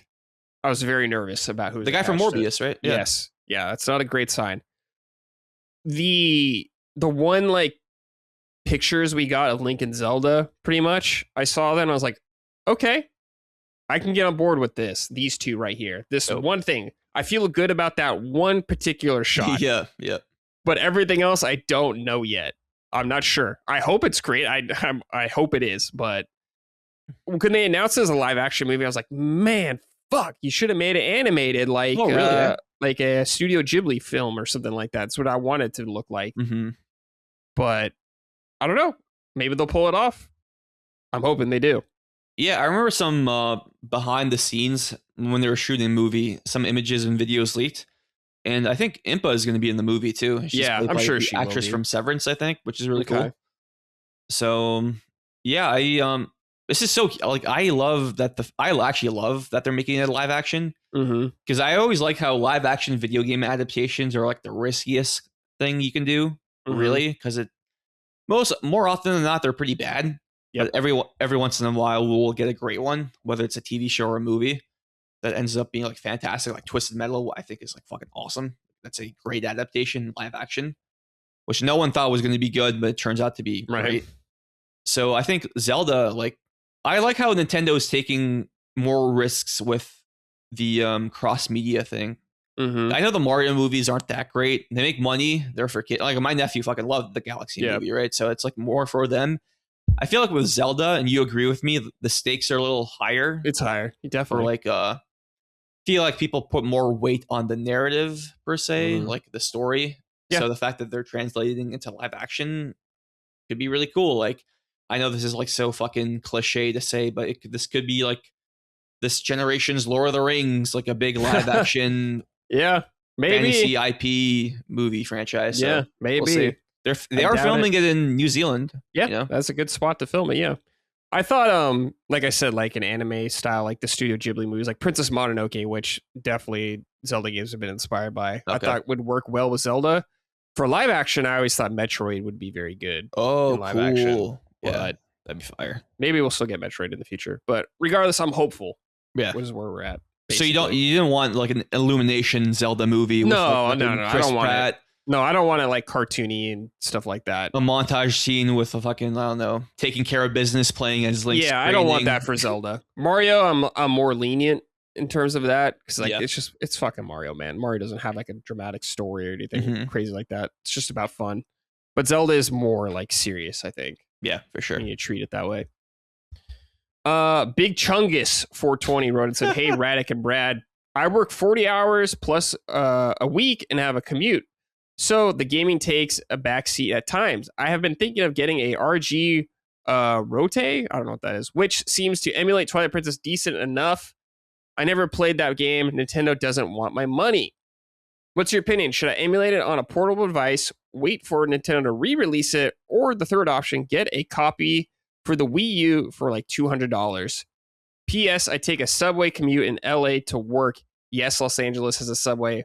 Hope all is well. Stay cool." I've been on that subway like once in LA. Not a fan? No. I mean, LA's public transportation is not great. Oh, really? Yeah. No. Compared to other cities, no, definitely not. It's there, but it's not great. Okay. Okay, what should he do? So basically, he's saying he's on commute a lot, so we should do with handheld. So I would say don't buy the Wii U version then. No, don't be performative. Don't be performative about it. They'll probably release it on the GameCube app for NSO. I don't know when, but it'll probably happen. Or you could just emulate it if you really want to. So they're your options. I wouldn't feel bad about it. I don't feel bad about emulating anything if you can't buy it legally. Like from them, especially. Like you can do secondhand stuff, but it's always like insane. Like I emulate Pokemon games because they're fucking like $200. Not paying for that shit. Yep. Especially when it's going to just some random guy. It doesn't even go to Nintendo, so I don't feel bad about it. So I would say whatever, dude. Just emulate and play it on your device you're gonna buy. Because it sounds like you're on the go a lot. So yeah. He mentioned the RG Rotate. Yeah, is that what it is? Rotate? Yeah. I put a link in the chat. Just has like a picture of it. And I never seen this before. It looks kind of cool. Oh, this does look interesting. Yeah. Huh, you can play it on that. That's so funny. Very strange. Huh. Are you into like the retro handhelds? Because like I haven't really tapped. I have an analog pocket, which is really cool. Oh, cool.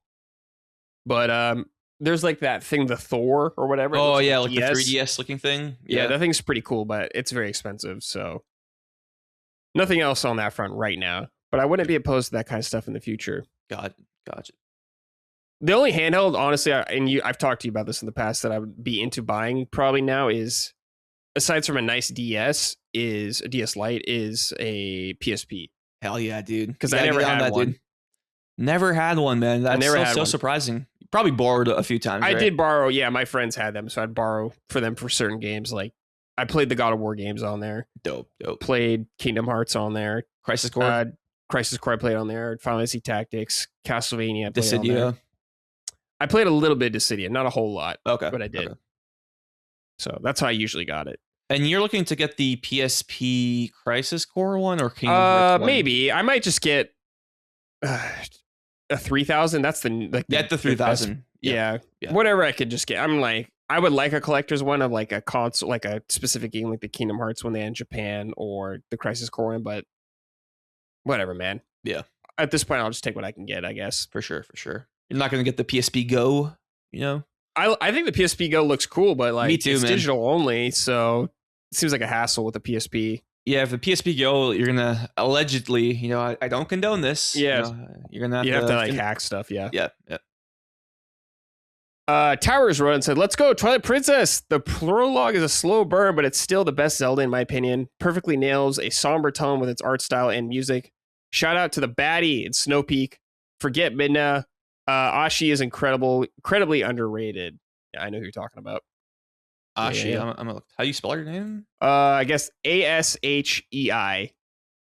Well, Midna, true form Midna trumps her. Okay. Sorry. Okay. True form. Okay. Yeah. All right. Radec, how are you on time? I know you're on vacation, so I don't want to hold you up. I'm good. Okay. Yeah. All right. Hold on a second. All right. Let's end the show with some write-ins from the audience. If you want to write into the show, I post a thread every Saturday on our Patreon, so keep an eye out there. Seymour Butts wrote in. Great name. First off, glad to see Radec as your guest this week, as I am one who enjoys watching the Spawncast, which he's a regular on. It's worth a watch as the podcast has a crazy group of characters, and there are always some good laughs. So, GTA 6 should be out in November if there are no hiccups. As a physical games collector, I would be willing to pay an extra $20 for a physical if it included 2 discs, which will be necessary like Red Dead Redemption 2, and a map. Agree or disagree? So let's say GTA is $70. Yeah. It'd be $90 then. For the sake of the argument, right? For the sake of the argument. Would you spend the $20 for the physical with 2 discs and a map? That's a good question. I love that they keep doing the maps. Like I remember for GTA 5 they did that, and I had the map on my poster for the longest time. And I do think Rockstar does like they treat their physical. I haven't bought Red Dead 2 physically, so I don't know if that's different for that. But like I always liked how like you held like GTA 5 physically before, right? Yeah. You know how like the GTA logo, like the 5 specifically, has like more of a texture to it, yeah, compared to everything else. I always like how they do that. Like it's like the little things that matter. So I do hope they do that with the physical edition for 6. Like maybe make it like not holographic, has like a foil, shiny texture. Yeah, that would be cool. Would I pay 20 extra for it? Probably not, because I'm so digital focused nowadays. Yeah, but yeah, as the writing suggests, I really do hope they put a map in there, because that would be fucking awesome. Yeah, that would be sick. I think it'd be cool if they did 2 discs. Like, I think they will. Full game. Yeah. I mean, that'd be sick. But if I was into collecting physical, like you, I'm pretty digital now, Radec. Yeah. I'd be like, okay, I'll take the hit to get the physical. Nice. That's important to me. Well, that's what Nintendo fans have to do now, right? Yeah, $10. Pretty much. Yeah. Yep, $10 extra. Like I saw Fire Emblem. That's the one that's $80 physically. Yeah, that sounds probably right. Let me see. Fire Emblem, Fortune's Weave physical price. Let me double check this really quick. Yeah, $80 physical. Damn, steep. It's fucking steep. Yeah. Hey man, if you're a physical gamer, unfortunately, you gotta pay up. I know, that's the way it is now, dude. Yeah, you gotta pay up. What's your expectations for the launch price of GTA 6? I'm guessing it's gonna be 80. 80? My guess. Okay. I think they'll go 80. I don't know about more. I think there'll be probably multiple versions you could buy. Oh, for sure. Yeah. But my guess is just like 80 for the base. And then 90 or 100 for the digital deluxe that comes with like future shark card money or something like that. Yeah, definitely. So that's my guess. Do you think that's going to cause like not scary, but like a chain of events for other publishers to make their games 80 again, or maybe? I don't think until next gen. Maybe they'll start trying that in that era. I mean, Nintendo did do Mario Kart at 80, and that did get a lot of attention. The only one who tried to do it, I think, after that was the Outer Worlds 2, and that ended very badly for them. They had to like walk it back, and the game didn't do well anyways. So yeah, it was a disaster. Okay. But if anyone's going to do it and get away with it easily, it's them. Easily. For sure.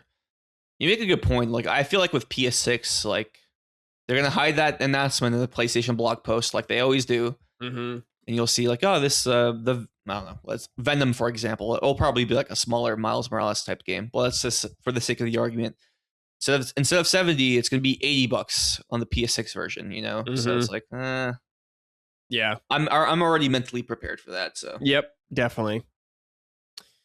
Jack wrote in and said, Radec, what Sony first-party studios would you want to see produce a PlayStation All-Stars Battle Royale revival? Let's go. Who would you want included that was absent from the first roster? P.S. Did you hear about the Gravity Rush / Journey stage that never got released for the original title? Makes my heart ache that it was never released. Yes. Wait, wasn't Kat... Was she not a DLC character? No, she was a DLC character. Okay, but a stage. A stage was supposed to come after. Okay. And there's like, it was supposed to be the next DLC stage that never came out. It was supposed to, I think it was supposed to come out with Dart from The Legend of Dragoon and Aid from Oddworld. Those were going to be like the next DLC pack. But no, we had to have fucking Zeus from God of War first. It's like, thanks, man. The character everybody wanted, Kratos' dad. It's like, all right, man. Cool. First of all, probably the greatest writing of all time. I'm not biased, by the way. But which studio would I want to see? I think a Japanese team would be ideal because I feel like it would be easier for them to negotiate with third-party publishers, mainly for Japanese ones. Yeah, maybe. Yeah. To get characters. And like Team Asobi is very well respected in not just the Japanese game dev scenes, like around the world. Like everyone wants. Look at Square Enix, bro. They saw like it win Game of the Year awards. Like, all right. Yeah. It's like, yeah, but that's why Square Enix is like, I'm always going to look at you differently. It's like, you try to fucking one-time us, man. I don't know about that. And I always love how Gex was like the first Square Enix character in the game before Cloud. That's so funny. For 2B. That's so funny, yeah. But yeah, I feel like Team Asobi, because they're so like gameplay focused, and I feel like my ideal version of PlayStation All-Stars, of course it could go different ways. It could be like a more hardcore traditional 1v1 fighter or tag fighter. That's like like an Arc System Works style game or a Capcom style game. It could be like a 3D fighter like Tekken. It could be like a Power Stone kind of game. I would like it to be a platform fighter if I had to choose, because it's more casual focused. That's one of the reasons I like Smash Bros. It's like I love playing with the assist trophies and seeing which Pokemon come out of the Pokeballs. It's all the chaos. Like we said, local co-op, couch co-op, man. So much fun. Yep. So Team Asobi would be my pick. Which characters would I like to see? Well, a lot. Like I can go on for hours about this, but off the top of my head, some of the new characters, I feel like Sam Porter Bridges and Higgs from Death Stranding would be really cool characters. Of course, you got to put like Aloy in there, Jin Sakai, Atsu, Celine from Returnal. She can be like a very Zoner type character, and she has like her cool Atropian blade sword she can use. Robin from Jumping Flash. A lot of JRPG characters from the Sony catalog would be sick. I think Rudy, Rough Knight from Wild Arms would be cool. We almost got Dart, as I mentioned, from Legend of Dragoon. Tone from Dark Cloud would be a fun character. I was going to say, Dark Cloud character would be good. Yeah, and the guy from Dark Cloud 2 would be funny. Maybe some like more jokey characters like the Devil from Devil Dice, some more like wacky, obscure characters. Because that's kind of like my favorite genre of Smash character. It's like the weirdos. So you got Duck Hunt Dog, Mr. Game & Watch, Rob, Ice Climbers, Piranha Plant, Wii Fit Trainer.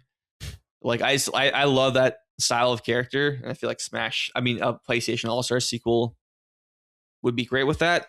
As for third-party characters, like come on, Crash Bandicoot, Spyro the Dragon, Cloud. I'm still kind of pissed at Square Enix. Like, did it put any character in PlayStation All-Stars 1? No, because they were clearly asked, and they probably said no. So Cloud, 2B would be sick. Sora, Riku, Lara Croft has to be in the game as well. I would like to see another Tekken character. Heihachi was in the first PlayStation All-Star, so Heihachi again. Why don't you put like Yoshimitsu in there? Yeah, Yoshimitsu or King or Jin. That would be really cool. How about you, Brad? Which characters would you like to see? I agree with most of these you said. One I was thinking of was Kuduro from Puppeteer. Would be sick. Course, and the Moon Bear King. I would like to see him there. Yeah. He'd be a great, like, big, bulky villain character, right? He could be like in the background of a stage or something like that. Yeah. That'd be sick. I don't know. Knack. You hit a lot of... Knack would be funny as fuck. Yeah. Gotta have Knack. Deacon St. John. Deacon St. John. I think it'd be funny to have a secret character that's just like Mark Cerny or something. Or like Kevin Butler or some shit. Yeah. Right? Yeah. Just like an actual human. That'd be funny.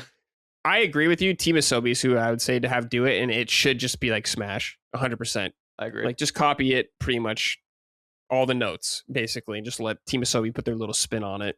For sure. I think that'd be sick. If they do it, I do hope it's not I like the Astrobot style, but I do like want to play as the actual characters in their proper proportions. Yeah, I think it should be the actual characters, not Astrobot versions of them. You know what'd be funny is that they just had Media Molecule make it. Ooh. That would be cool because like they are like also pretty gameplay focused as well compared to the other Sony studios.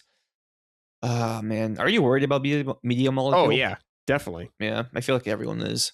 And how could you not be, man? They've been absent for so long. Yeah. What do you think of Dreams?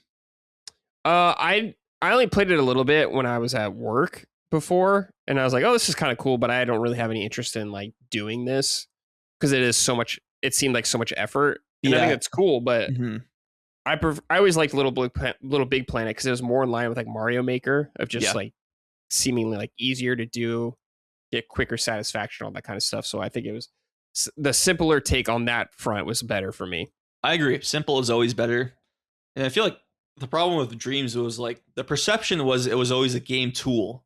Yes. Not a game. Whereas Little Big Planet was a game first and then a game tool, right? Yes. So I hope their next game is, well, we do know it's more of a game because it has like open world elements. I'm wondering, is it going to be like a survival game? Is it going to be like an Animal Crossing style game? Like, hard to say. I have no idea. Could be anything. Could be anything. All right. Quiet Lighter Rowan said, hello, Brad and Radec. What are your personal rules on spoilers? Do you have a set time limit in mind when you can speak freely about something with friends? What about things that are considered open secrets / too well known? Or do you try your best not to spoil anything no matter how old the subject is if the person has no experience with it?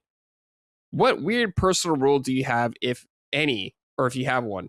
For me personally, I really give it an accurate description of how long a game is, even if my friend asks how much longer they have in a game, be it in time or chapters. I try to be pretty vague with the answers. I used to not care about this, but in recent years, I have experienced many games where knowing number of chapters or stages would ruin a surprise. So if it's a new addition, it's a new addition to my rules. Thank you as always. I hope you have a great time. All right. Spoilers. Basically, how do you handle dealing with spoilers or giving spoilers, I should say? Great test case right now. So are we allowed to spoil the twist in The Empire Strikes Back? Yeah. I think so. So that's like a good time frame because it's been, I feel like there are just spoilers that are just like so common knowledge. It's like ingrained in pop culture. It doesn't matter. Yeah, it doesn't matter at this point. So like, spoilers, everybody. Darth Vader is Luke Skywalker's father. I know. Yeah. Sorry. No one listening to the show is young enough to even care. So it's fine. But like, yeah, to me, that is like the ultimate spoiler. There is no getting around it now. If it was like 1980s or whatever, 89 or whatever the fuck it came out, or the early 80s, then I'd be like, all right, let's cool it on that. Yeah, you know? There's that funny clip in The Simpsons where like Homer walks away from the screen. Oh my God. He yells it out loud. Yeah, that is such a great, that is a great thing, dude. Oh man, one of my personal pet peeves is like, I don't like when people say, oh, you're playing this game, oh, wait till you get to this part right here. I fucking hate that part. Radec, that happened to me so much with Expedition 33. I was so annoyed by people being like this. Wait till you end this part of the game. I'm like, dude, shut the fuck up. I don't want to know that. Yeah, because it's always going to be the back of my head. Yeah. No matter how hard I try to ignore it, it's like, it's always going to be there. So yeah, because now you know something's going to happen. Something. Yeah. That's why when people ask me for game recommendations, I always say like, I try to limit it to 2 to 3 sentences max. That's it. Yeah. Yeah. Like I tried to like, I try to talk about stuff like sometimes spoilers come out and you don't even really think about it. And like what a spoiler is different to everybody. I feel like true. Some people are more sensitive about certain things than others are. I try not like I usually don't want to know how long a game is or something like that. Usually I don't want to know how many chapters there are, so I try not to talk about that kind of stuff. Me too. So I don't know. It's like you just kind of got to do the best you can. I try to be respectful and not like ruin at least big plot elements of certain games and stuff like that. Yeah. Like, there's some things that are out there like Aerith and Final Fantasy VII that are just like so well known. Mm-hmm. Snape and Dumbledore. It's just like it's just like I don't know what to tell you, man. Yeah. There's no avoiding that kind of shit. Yeah, that's why I kind of stopped looking at trophies before a game comes out, because usually they have like the story trophies at the top of the list.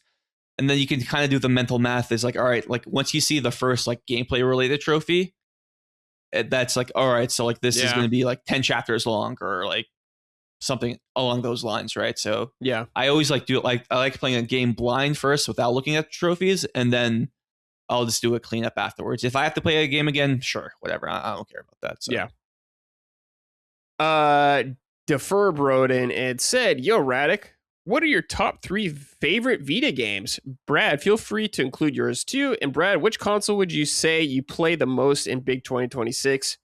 Radec can answer too, but I know it's PlayStation. Thanks, gents. Can't wait to listen." Console for this year, it's been PlayStation, I think. PS5 has been it. Most of my time has gone to PC, but for console, it's been PS5. Radec, your top 3 favorite Vita games? Number 1, Tearaway. Love it. Great game. Love that game so much. Like the way it uses the Vita functionality, because I always thought back touch was kind of dumb. You know, I feel like it was unnecessary addition. But man, the way Tearaway uses it, it's so good, dude. And like I love the papercraft art style. I think Iota is such a cute character. The sun, you take a selfie with the video camera, and the sun is you. And like, the last like hour of that game is like made me so emotional. It's like, oh man, this is like fucking fantastic. Second one, I feel like I do have to shout this out. Gravity Rush. Yes. I feel like it's the standout new IP on PlayStation Vita. A superhero game, an open world superhero game. It's the way you get to fly around, shift gravity. And Kat is such a cute and funny character. I really like her personality. She's very endearing. The story goes places for sure. And it's very interesting the way it like talks about society and all that. And, like I think it's really cool. I've actually played it on PS4 first, and then I played it on Vita. Oh, really? So I did the reverse, yeah. Okay. But yeah, Gravity Rush, I highly recommend it. More people should play it. And 2. And 2, yep, 2 as well. Did you see that there's the PC port of 2, like a fan-made one? No, I didn't see that. It's running like at 4K, 60. Wow. It looks beautiful. So yeah. That's cool. After they fixed Bloodborne, they're on the fucking Gravity Rush 2. And the third one, it might be kind of boring, but yeah, Uncharted Golden Abyss, I like a lot. I really like how like how in the original trilogy you collect treasures, and that's really it. You just like look at the character model or the model of the treasures.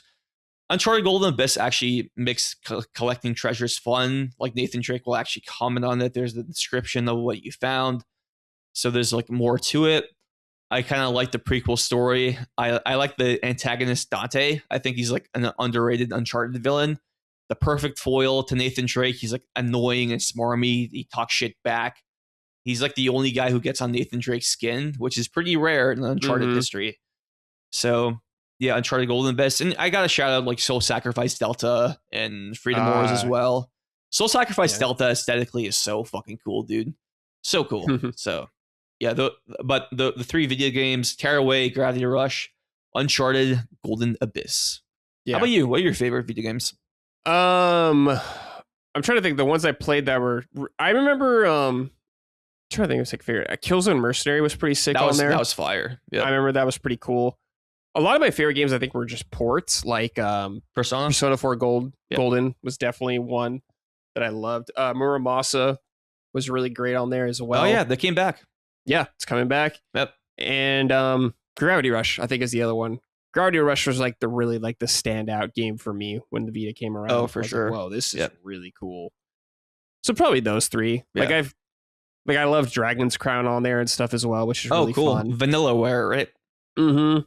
Yeah, but like there's so many Vita games I haven't played, so I don't really have a huge I don't really care for the Danganronpa games that much. Oh, really? Those are big on there. Yeah. I'm not really into like visual novel stuff, so Gotcha. Oh, dude, Ollie Ollie was really fun. The skateboarding game, right? Yeah, I remember that. That was sick. Cool. I never played the Resistance game, but I heard it wasn't that good. Trash. Don't play it, dude. So do not play missed the boat on that. But yeah. There's a Ratchet and Clank game on Vita. What the fuck was that? Oh, Full Frontal Assault. There was a port. It's like a okay. Yeah, it's on PS3 as well. It's like a tower defense spin-off game. That's all right. Play the PS3 version. Yeah. What else was there? There was a Wipeout Tearaway, like you brought up, was also. I did like Tearaway a lot. That was a sick game. Yeah, Tearaway's awesome. It's also on PS4 for people who are interested in it as well. And play it soon because the tearaway.me website where you can like upload your paper creations is going to shut down in I think August or September. Oh, damn. So for like all the 10 people who care about Tearaway in 2026, I got you covered. So all right. Let's be on the lookout for that. Yep. All right. Terrorist Jerry Rowan said, "Hi, Brad and guests. Is it possible for developers to succeed in the current market without hitting a home run? Base hits seem to be a thing of the past. My mind goes towards a recent game like Sons of Sparta. The game sold well and reviewed decent, but what are the odds studios like Megacat gets a chance to improve on Sons of Sparta with a sequel? Another example is the Callisto Protocol, which was a solid first at bat, solid first at bat that put runners in the scoring position. Imagining if Striking Distance Studios had a second chance at a bat.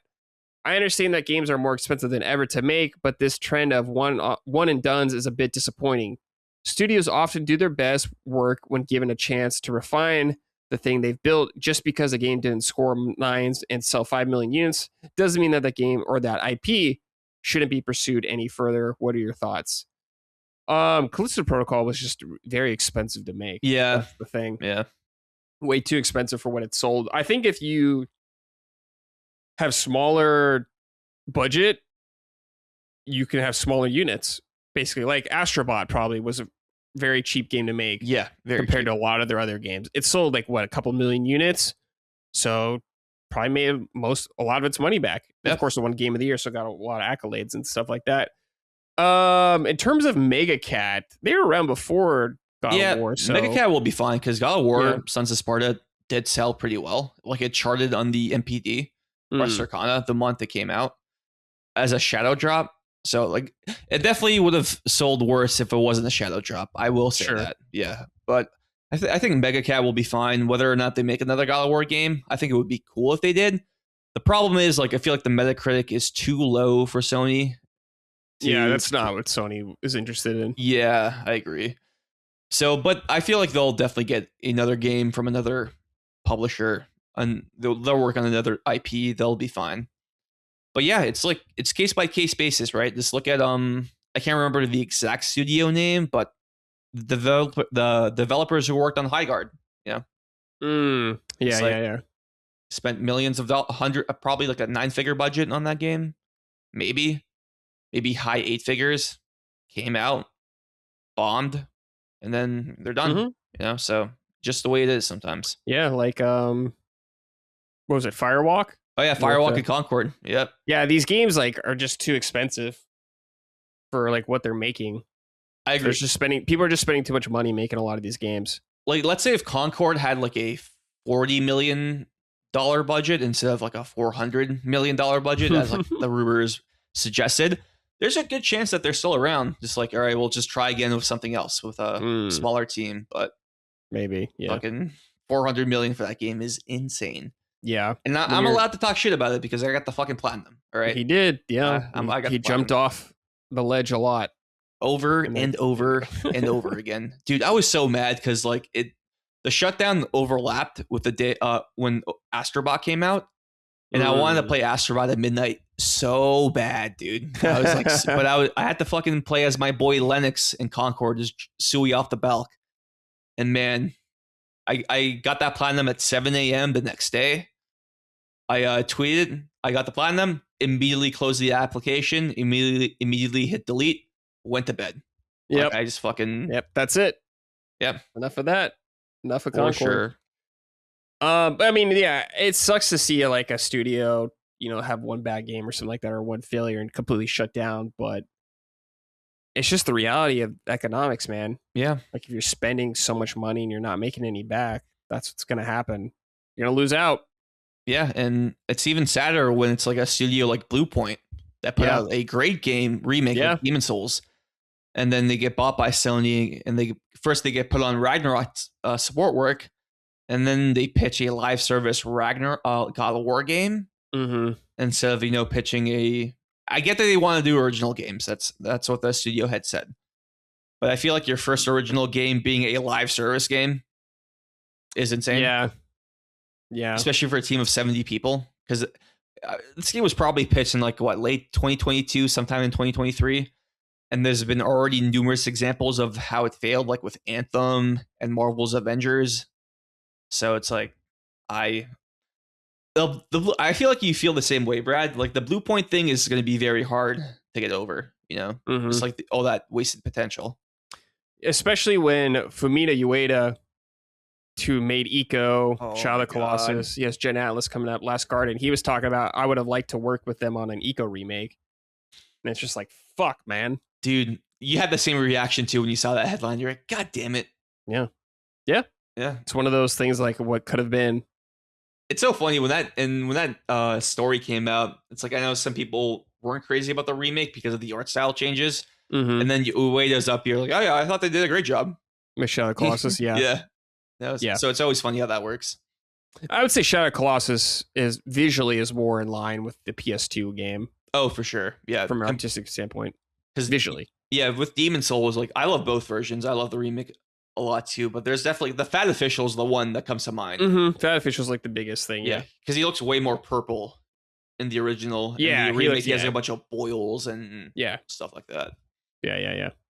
I still like the remake a lot. Me too. I think it's way better to play, especially. And I like a lot of the visuals, but and the quality of life changes as well, man. Like, being able to send like items you pick up back to storage if you're like over encumbered, super clutch. And I feel like you find this funny. When I beat Demon Souls for the first time, the remake, I thought fat rolling was like the default roll. So like, because I like playing as the cover art armor, dude, the knight. And then I saw a video of some guy was like dodge rolling really fast. I'm like, oh, what the fuck? Like, is he like, so hacking funny. His game or something? Like, oh no, his weight is like under 50% or some shit. Was that your first Souls game? So my brother bought Demon Souls OG back on PS3, right? Because I think GameSpot gave it Game of the Year. That was like a big turning point. So that's what made my brother buy the game. And I only played it a little bit there, but I really watched my brother play. Okay. And then we were like so like enamored by it, like, oh, this game's like hard as fuck. My biggest memory is like we're going up the stairs and the boulder comes down. It just kills my brother. And we're like, what the fuck? Like this game's cheap, but we still want to play. And then the remake was I played Bloodborne, of course. And then weight doesn't matter in Bloodborne. Okay. So that was like a Demon Souls only thing, or no? That's like I would say it's a thing in all their games except Sekiro and Bloodborne. Okay. Cool. Yeah, I played Demon Souls remake properly for the first time, and when the PS5 came out, and I loved it, dude. Loved it. Like aesthetically, the music, it's just the world. My boy Ostrava, I love his story so much. Oscar. Wait, what was his name? Was it Oscar? Whatever, it doesn't matter. Sorry, that might have been a Dark Souls. Which character? The guy, the Dark Souls armor or the cover armor.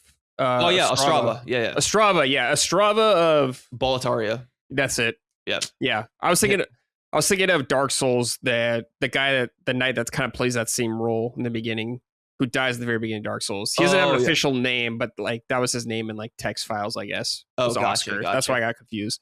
But yeah, you nailed it. Yeah, dude. And then you got like characters like Yuria the Witch and Sage Frake the Visionary. It's just so cool, bro. Yeah, so fucking cool. Yeah, I love that game so much. And like the ending, like, I gotta be careful of spoilers, but the ending area visually was like, this is amazing. This just looks so beautiful. So yeah. RIP Blue Point, man. Fucking R.I.P. Blue Point, dude. Yep. Thanks for your service, guys. All right. Final write in here from Wanjitsu. Good day, boys. With PlayStation expanding its classic catalog and adding more obscure games to the list, I want to know, did any of you play Skull Monkeys on the PS1 or the Neverhood game? I think it's about time this game gets more respect, if nothing more than for its dope soundtrack. I have not played this one. I do know the game you're talking about, though, and I have actually heard music from this game. So I agree with you on the music part of there. But it's like this weird, like claymation looking almost. I'm looking at the cover phone. right now. Yeah. Yeah. Is this on PS? Is this on PSN now? No. Oh, okay. Definitely not. That'd be a funny ass game to add on there. Who made this? Skull Monkeys. Publisher Electronic Arts. Okay. The developer, the Neverhood Incorporated, and they don't even have like a hyperlink on the Wikipedia page. It's just like damn. This might be their only game, maybe. Yeah, looks like it. Yeah, it does have a good soundtrack. This looks like a Chris Ray-Gun game. Definitely. He'd be into this shit. That's a funny way to put it. Yeah. But like, what he loves like Oddworld and stuff. Oddworld's dope. Yeah. But like, what classic PS1, PS2, PSP games do you want to see on the service? Yes, I don't even know what's on here. Mega Man Legends, of course. Oh yeah, see on there. That has to be on there. 1 and 2, and Trombone. Trombone, yeah. Like, what PSP games aren't on there? Like the God of War games, you can't play on there. Nope. So that'd be good if they were on there. Yep. Pretty much, I don't know. To me, it's like every first party game should at least be on there by now. I agree. Yep. It's like, you guys own this. Like, what's going on here? Kind of thing. Even with the obscure stuff, like there's one month where they added like Sky Gunner and Mr. Mosquito on PS2. And I thought that was awesome. Like, yeah, this really obscure games, give them like another shot of like life, get more people to play them. I would love to see games like Devil Dice, as I mentioned before, Bombastic, the sequel, maybe games like Kingsley's Adventure, a very obscure Psygnosis first party game. Is it Lundra on there? I know that was like a PS3 classic. It's on PS3, but not on PS5 yet. Yeah. Which is ridiculous. But yeah, I'm surprised that Lundra's not on there. No, Jumping Flash 2. Jumping Flash 1's on there. 2's not. And some of these games have just like licensing issues. So Gran Turismo is like never going to be appear again. Right, of course. PS5s. It's like 1, 2, 3, 4, and PSP are just like, don't even think about it. Same with like MotorStorm Arctic Edge and Hot Shots MotorStorm Tennis on PSP because it has like Adidas and Nike sponsorships in there. So like licensing is always going to be an issue. Same with Little Big Planet PSP, lots of licensed music in that franchise, so it's always going to be hard to bring it back. But one thing I will say, Sony, please, not asking for much, but just give us 2 games per month, 2 games. 2 games, not 1. Just give us 2. Yeah, I'm trying to think of the last time I got excited about a PS1 collection game or a collection game. I guess it'd be like Resident Evil 2 and 3 when they added that. That was cool. Hell yeah. Dope. But other than that, I like haven't really seen anything. I haven't been paying attention, so just to be fair, but I haven't seen anything pop up where I was like, oh, Wild nice. Arms 4 got added a few months ago. Okay. That's actually kind of a cool pick. Yeah. Okay. Yeah, because all the Wild Arms games are on there, right? Except for the PSP one. That's the one we're waiting on. Yeah. Okay. So they did good there. Dark Cloud games are on there already, which is nice. And they do have trophies, which is nice. Yep. And Jean d'Arc's on there too. Jean d'Arc, yeah, that's good. So yeah, any game they own, I feel like should be on there by now. Unless there's some like licensing thing, like you're saying, like Gran Turismo games. Yeah. I understand them not doing it. All right, Radec, that's it, dude. We're done. Thanks for joining me, man. That was a great episode. That was fun. That was awesome, man. Brad, it's always a pleasure to talk to you. Yeah. Dude. Yeah, it's just this past few days have been awesome. Just like traveling around Maryland. I got to try like eel for the first time at a Japanese place, which was really cool. I never really had sushi before either. I'm not really a seafood guy. I had like the California roll. That's what it's called. As my first time sushi properly, and that was great. Had my first lobster roll ever. Very buttery, very lemony, and yeah, I'm just like trying to. My mission or my goal is like, if it's not in Canada, I will try it. Because I don't want to. I'm not going to fucking McDonald's and Burger King. Like, yeah, I have that shit back home. So, yeah, it's been great. I got to hang out with Gene, all day yesterday and a little bit on Friday. We're probably going to meet up again later in the week. Cool. So yeah, it's been a blast, bro. Like, again, if anyone of the listeners, if you have the chance to travel, go travel. It'll definitely improve your mental health, let's just say, for sure. Yeah. So, yeah. Cool, man. Awesome. Thanks for joining me on your vacation.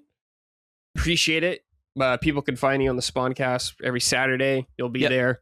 On Spawnwave's YouTube channel, 9 p.m. Eastern, every Saturday night. You can find me at Real Radec on YouTube and Twitch. I'm starting to put out more YouTube videos now.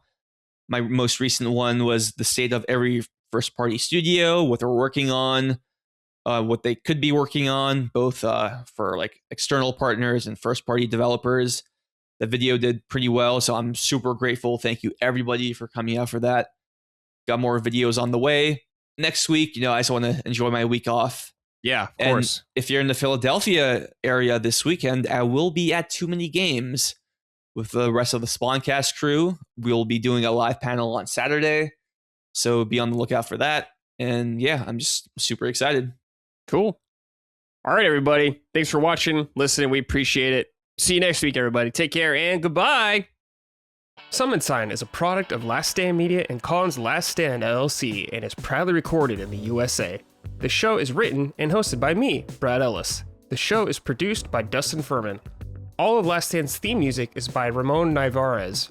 Summon Sign, along with the rest of Last Stand's media shows, are fan-funded on Patreon at patreon.com/laststandmedia.